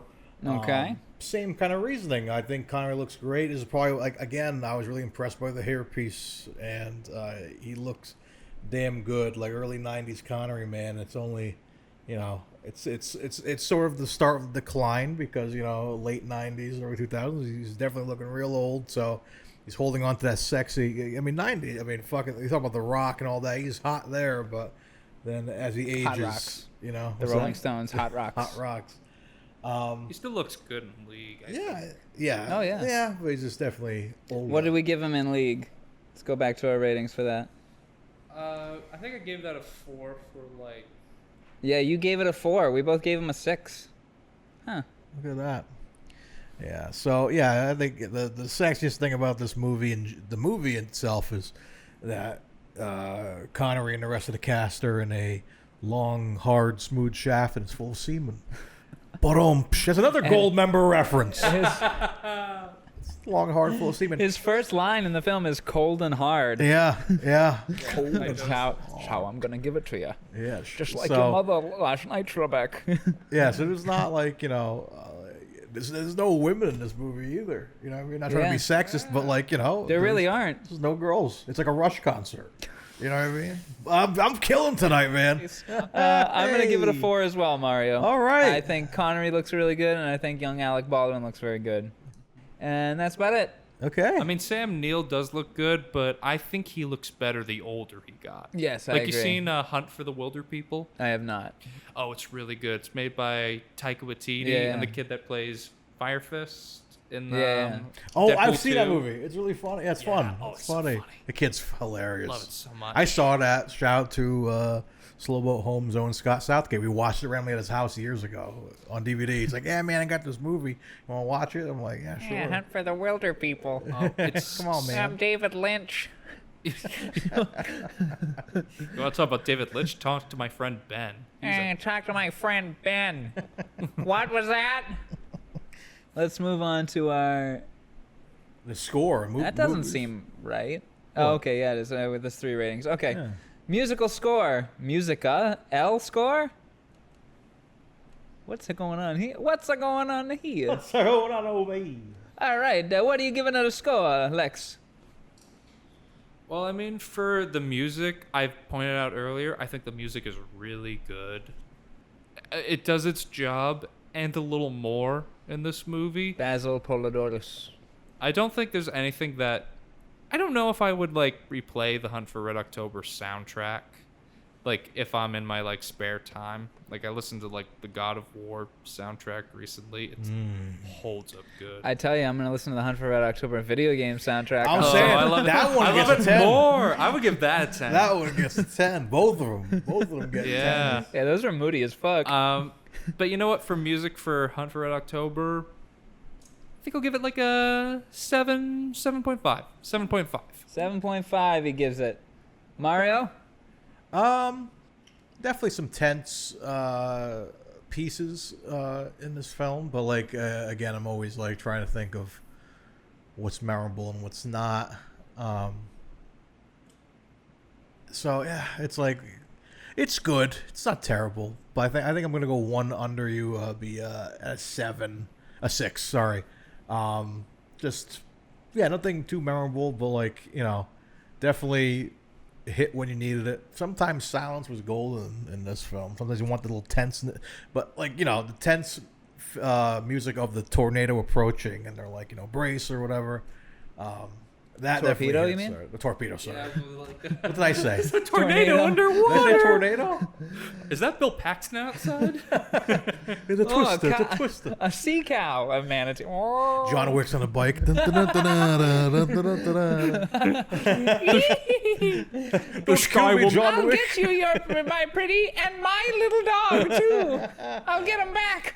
the hunt for Sean Connery, starring John Wick. The hunt for the wilder people. Yeah. Oh shit, John Wick is after me again. Please don't kill me, John Wick. I want that on a T-shirt now. Please don't kill me, Mr. Wick. He Well, said. that's our next merch drop. He said Connerly. He said Connerly. Like, put your name in the goblet of fire. All right, well, for music from me, I'm going to give it an 8.5. I really fucking like this score, man. Okay. This thing really slapped.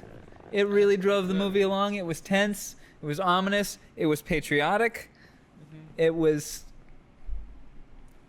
rousing. Yeah. It was rousing. What a rousing That's soundtrack. a good descriptive word, I think. Yeah, I was very aroused. Very aroused. I'm going to All boost right. my sexy rating now. What just changed my sexy rating? My hands aren't on the keyboard. All right. This is the Netflix and chill movie you need. All right, here we go. Why is this in the background, honey? Oh, I do better. All right, we're on to the two most important ratings. Big ticket items. Our film rating. Lex, take it away. Part of me wants to give it a 10. Oh. Another part of me wants to give it a 9.5 because it's like minor things, like little nitpicks, like the green screen. Oh, sure. Maybe Stellan, like Dylan said, Stellan Skarsgård might be a little too out there. I mean, I thought he did fine. I didn't think about it until like Dylan pointed it out. The music's good. Like, I don't think there's a single point where like the acting is bad.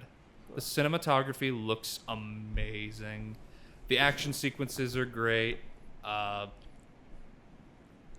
you know what? Fuck it.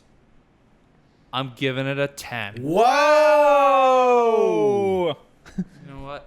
I'm Alrighty. Wow.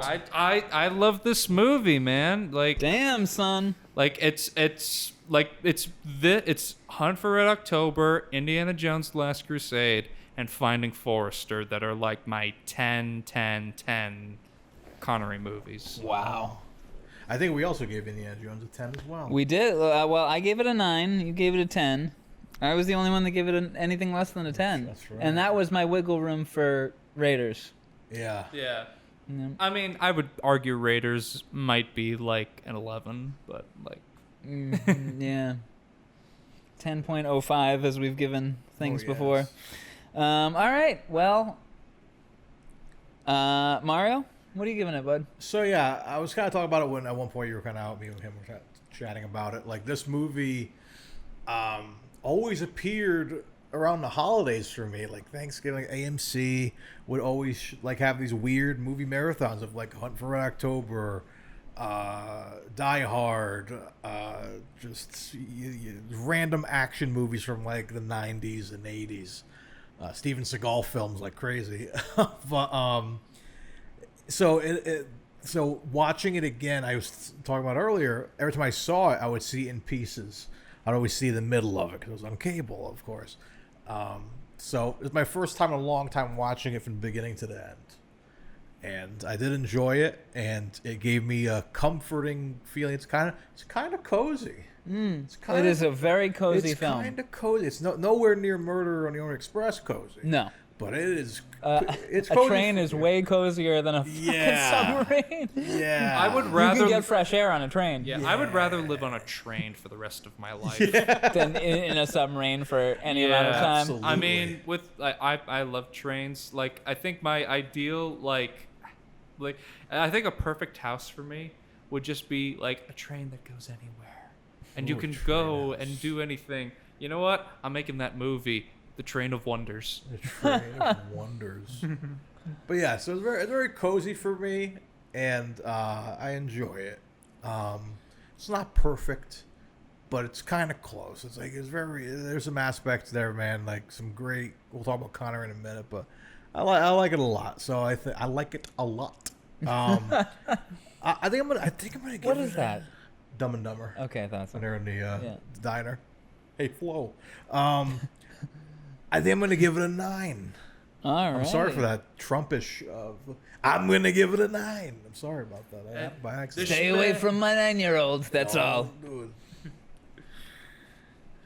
Jesus Christ. Anyways, on to you, Dylan. Okay. Oh, he's leaving. He just leaves. You'll never know. Stay curious, Connors. Stay curious, Connor. Wherever you may be. I leave before I finish the word. Hey, curious. On to you, Dylan. Okay, I'm gonna give this a 9.75. Gracious. Yeah, it's why, really good. Why not 0.5? Why the 7.5? 0.75? What takes away from it being a perfect 10 for you?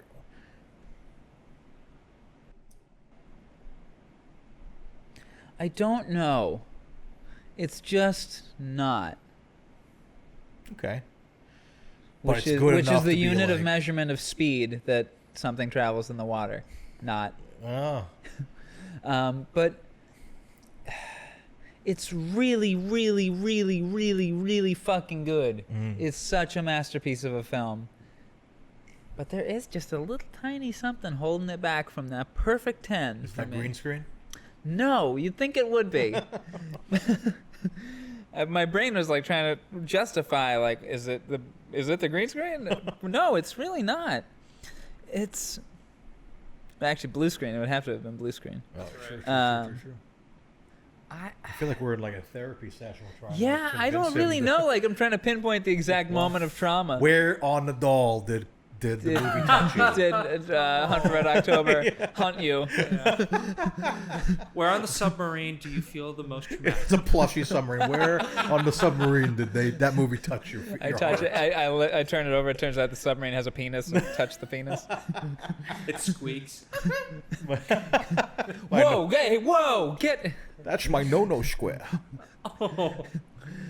I was, he was arrested for touching the show me where he touched you doll.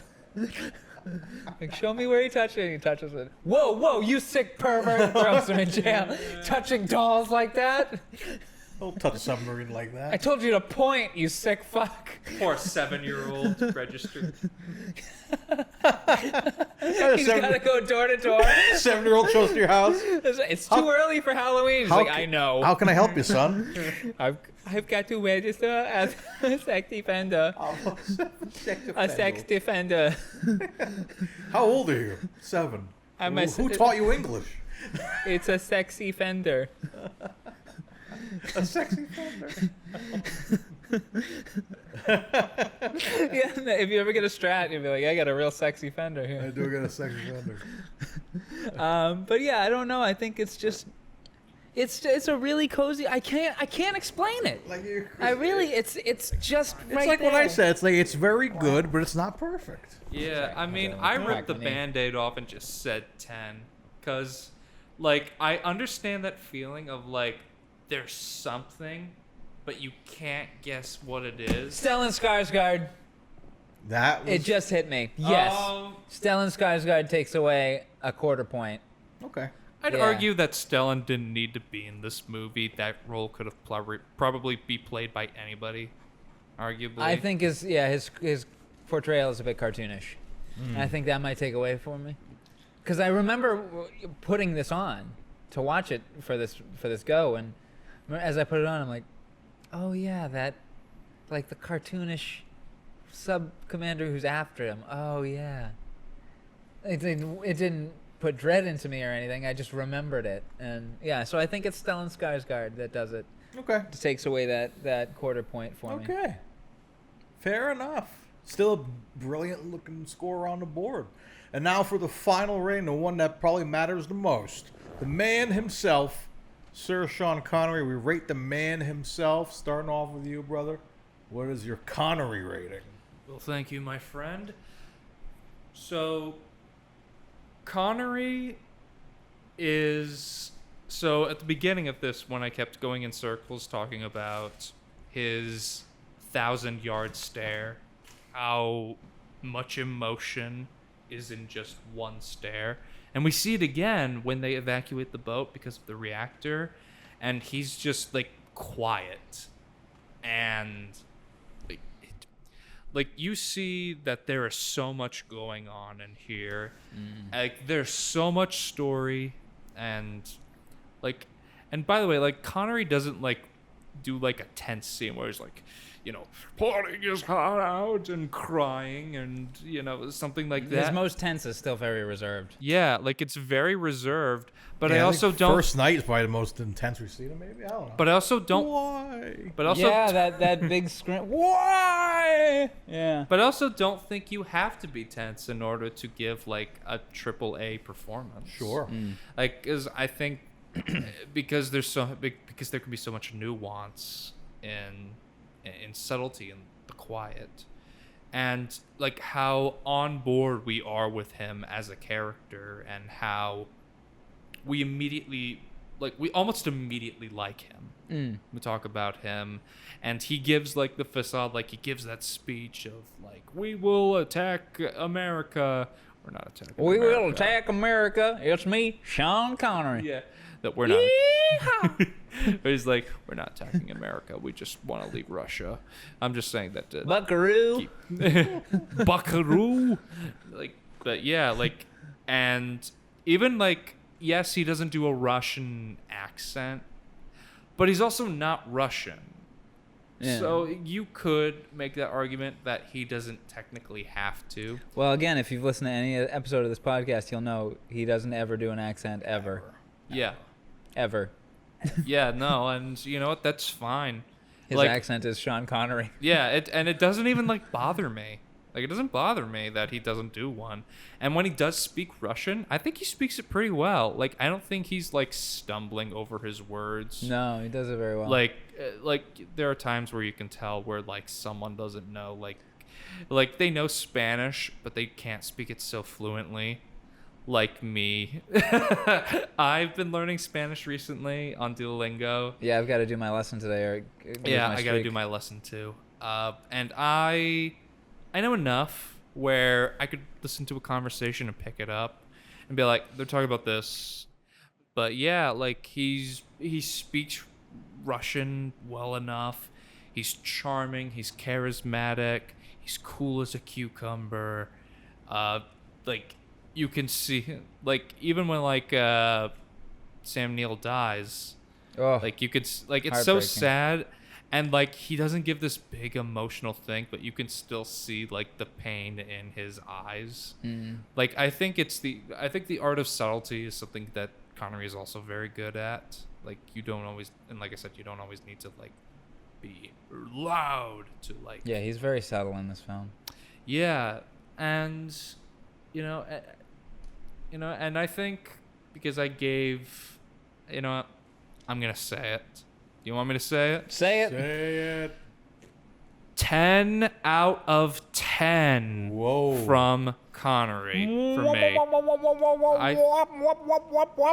Yes, he... That's my foghorn. I think he is excellent in this movie. Like, I have no idea. Did this movie, like, get any awards? It should have. If this movie didn't win some sort of Oscar... Like, not even for, like, set design. This won Best Sound Effects Editing and was nominated for Best Film Editing and Best Sound at the Academy Awards. And the British Academy Film Awards, Best Actor, Connery, Best Production Design, Terrence Marsh, Best Sound.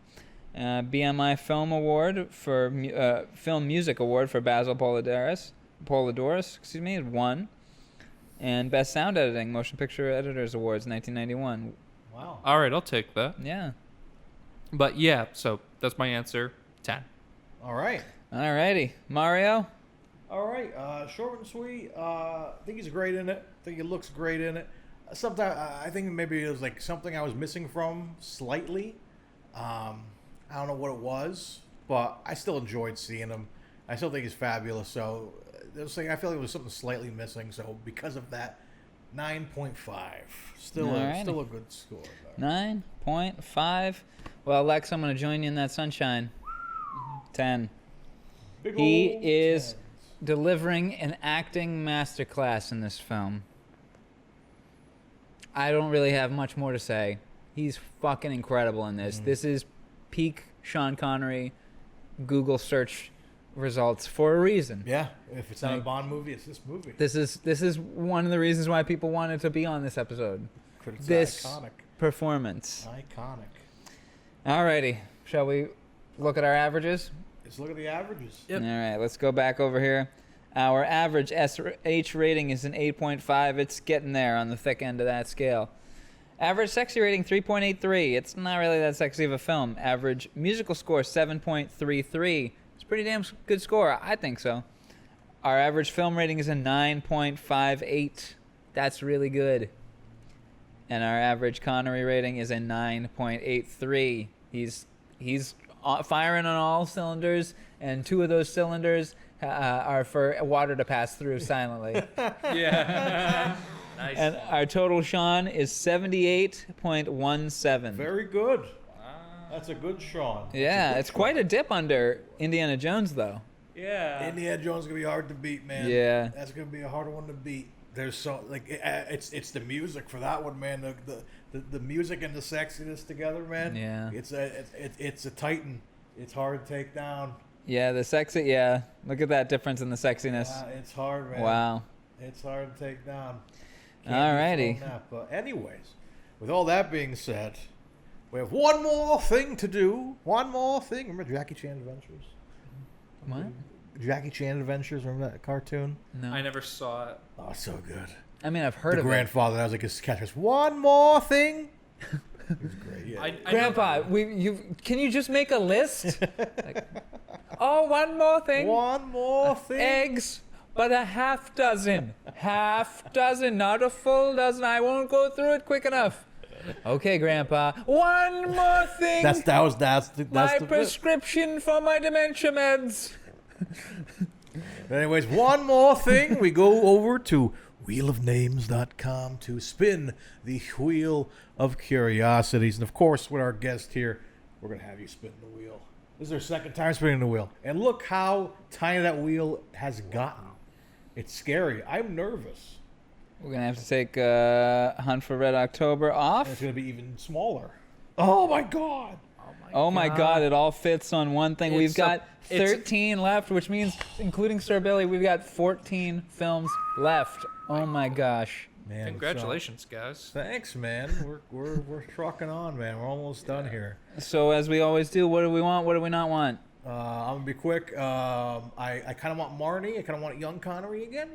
But also with probably we were talking about it earlier, probably Presidio. I don't want Time Lock. I don't know what that is. I'm interested to see what it. I'm interested to see what it. But I'm like, I really want to see a young Connery, and I want to see Presidio because we've been talking about it for so long. I want to see, to make it quick, Quickening, Highlander 2: The Quickening, yeah. and I want to see Time Bandits. And at this point, I don't even care. Like, there's nothing I don't want to see. Like, Yeah, let's get Lilacs in the Spring over with, you know? Yeah. I mean, I really don't want to see that. So let's get it over with. So I kind of do want to see, you know what I mean? Yeah. How about you, Lex? Pick one you want, one you don't want. I do kind of want to see Presidio. Like my dad highly recommended that. I'm curious about the Anderson tapes. I will tell you that the Anderson tapes is a very good movie. Yeah, I want to check enjoyed it out. And it's Connery just before Murder on the Orient Express. 71. So, yeah, just before. A couple of years before. And young Christopher Walken. Yeah. Yeah. But one that kind of like seems like it's probably gonna like not be good is you know what, like The Red Tent doesn't sound that The appealing. Red Tent is a good film. Oh really? Yes, it is. I haven't seen it. It's a little depressing though. I don't know if I I've want never it next. I've never heard of it. I assume like a movie called The Red Tent just sounds like a Lane B movie. Bunch of Arctic explorers become stranded. Oh. Yeah. Spooky. Oh.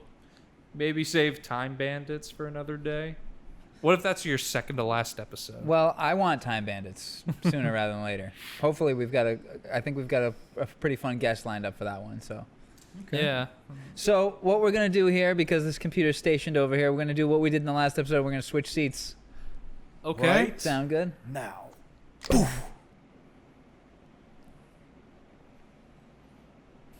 Huh.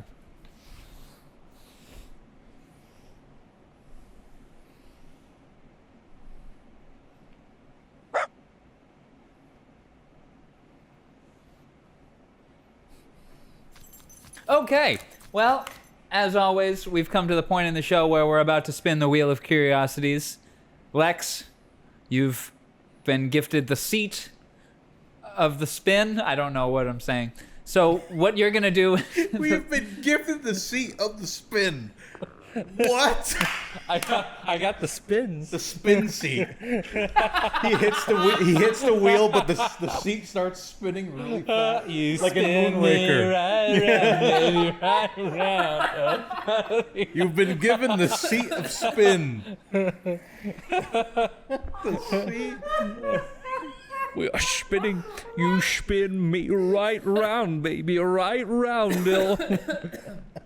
Oh, I'm getting dizzy. I'm getting dizzy now. My head hurts. God. Any hoosers. I think what Dylan was trying to say is you've been given the hot seat to spin the wheel of curiosities. Are you But first, ready? you've got to shuffle it. Yes, I'm gonna hit the shuffle right here. Yes, and you're gonna tap it a bunch of times until we say stop. So you go Okay. ahead and shuffle. Go ahead, tap away at that, and keep going. Tap, tap, tap, tap. And Stop. Okay. Now you're gonna hover the mouse over Connery's. Do not click yet. Very important. Chant. Very important. We gotta summon the wheel that is full of Connery's blood, Yep. according to you. Yes. Lex, Yeah.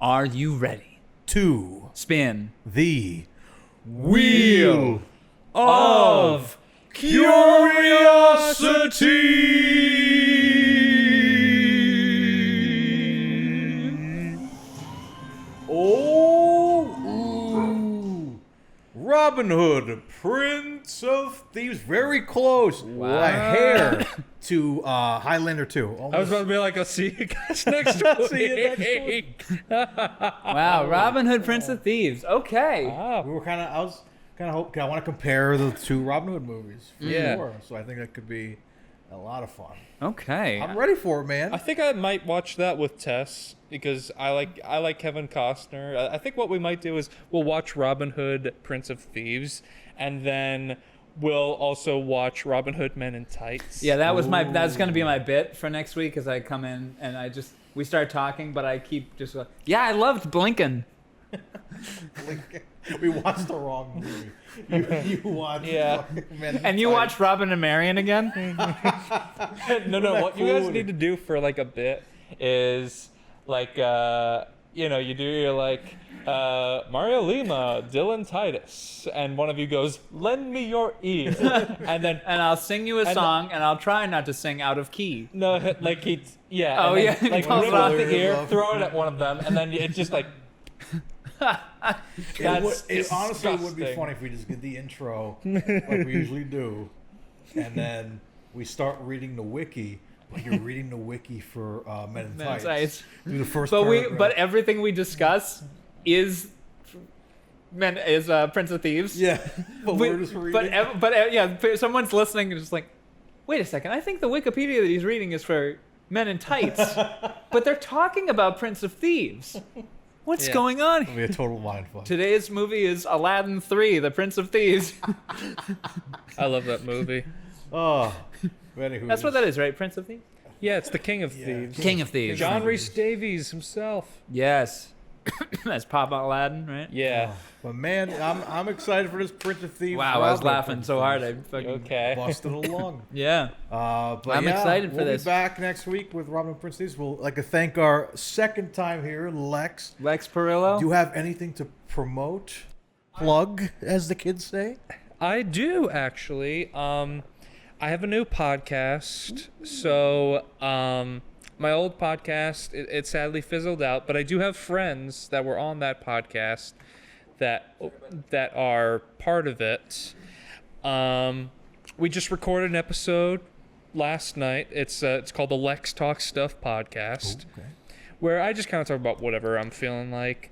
Like the first 2 episodes are kind of like not really topic focused, and it's me just blabbering about whatever for like half an hour. And we have like fun sound bites in there, and for the past few episodes we've had like a few guests. Like I just had my 3rd guest last night. We talked about scores in either movie, TV, or games. Well, you're gonna have a new score to talk about now. Yes. It's the Hunt for Red October video game scores. Absolutely. Well, check it out. It's on all platforms, I'm assuming. What's it called one more time? It's called the Lex Talk Stuff podcast. We'll have a link for it down below, folks. Check your video descriptions right down below. I'm trying to get it on like Apple Podcasts and Spotify, but I'm not good at navigating it, and Google's not helpful. We can give you a hand. Thanks, I appreciate it. We'll definitely give you a hand. But with you guys, like, if you guys want to come on, We'd love to. Yeah. Because I know I've talked in the past about like reach on out. Like, well, I said like originally to talk about Hunt for Red October and comic books, but I mean, if you want to just let's just talk about like a random Connery movie no one talks about. The first half of this, when we were setting up, me and Lex were talking about Transformers for about an My hour. sister is calling you. Oh yeah. Should we answer it on the podcast? Sure. Sure. What do you want? Hello. What do you want? Yes, you are calling into Connery Curious. You are on the air. You have a question for me? Am I on the air? You are on the air right now with me, Sean Connery. I'm still alive. Do you have a question? Sorry. Do you have a question for me? My question. I don't have a question. Do you have a concern? I don't know. Is it when I'm coming to you? My question for Sir Sean Connery in the flesh is: do you realize how hot you were in the Hunt for Red October? Oh, thank you. Thank you. What would you give it on the sexy rating? A sexy rating or a sexy rating? Both. Sexy, please. A sexy And rating? say it slowly, please. 10 out of 10. Oh, goodness. 10 out of 10, sir. Thank you so much. Thank you for being a guest on our podcast. Are you guys still filming? I'm so sorry. We're Yes. almost done. Yeah, Oh, we're almost done. We lost track of time. This babe, is good. sorry. This is going to make the cut, baby. Yes. Okay, good. I'm glad. Excellent. Anyways. I'm so sorry. I will hang up now. No, I'm no, so sorry. no apologies. No, did you need something? No, I just wanted to call my boyfriend to see if he was coming over. Well, your boyfriend is dead now. I'm your boyfriend now. I'm your boyfriend now, bitch. I'm sorry. What was that? You break You're up. the man now, dog. Okay, I'll hang up now, sure. No, you hang up first. Okay, you hang up first. No, you hang up first. I love You hang you. up first. No, you hang up first. Okay, bye. I love you. Goodbye. I love you all. Goodbye. Goodbye. We figured we'd make it something you'd remember, 007. I love you. I love you. I'm perfectly fine with getting cucked by Sean Connery. That's the one I would allow. Sean Cuckery.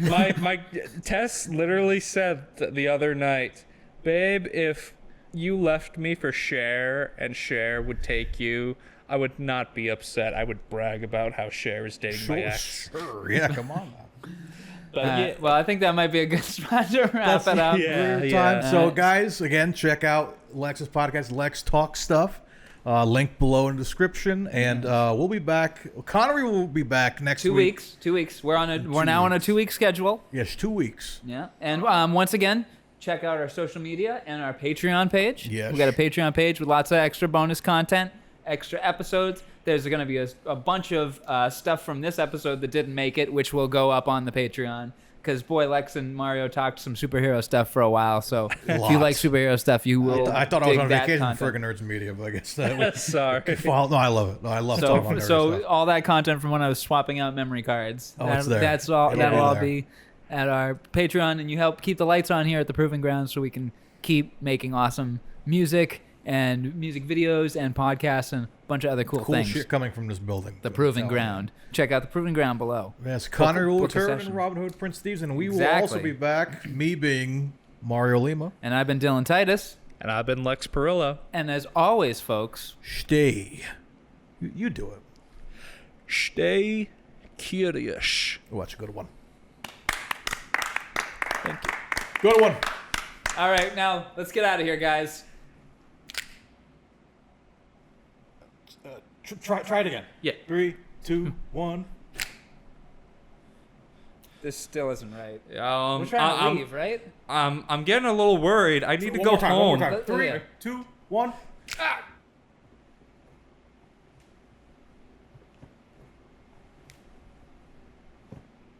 Guys? Mario? Guys? Lex? Mario?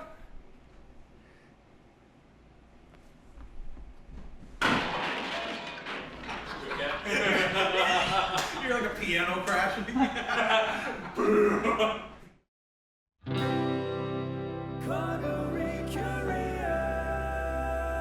You've been listening to Connery Curious, a Titus Compositions and Friggin' Nerds Media podcast.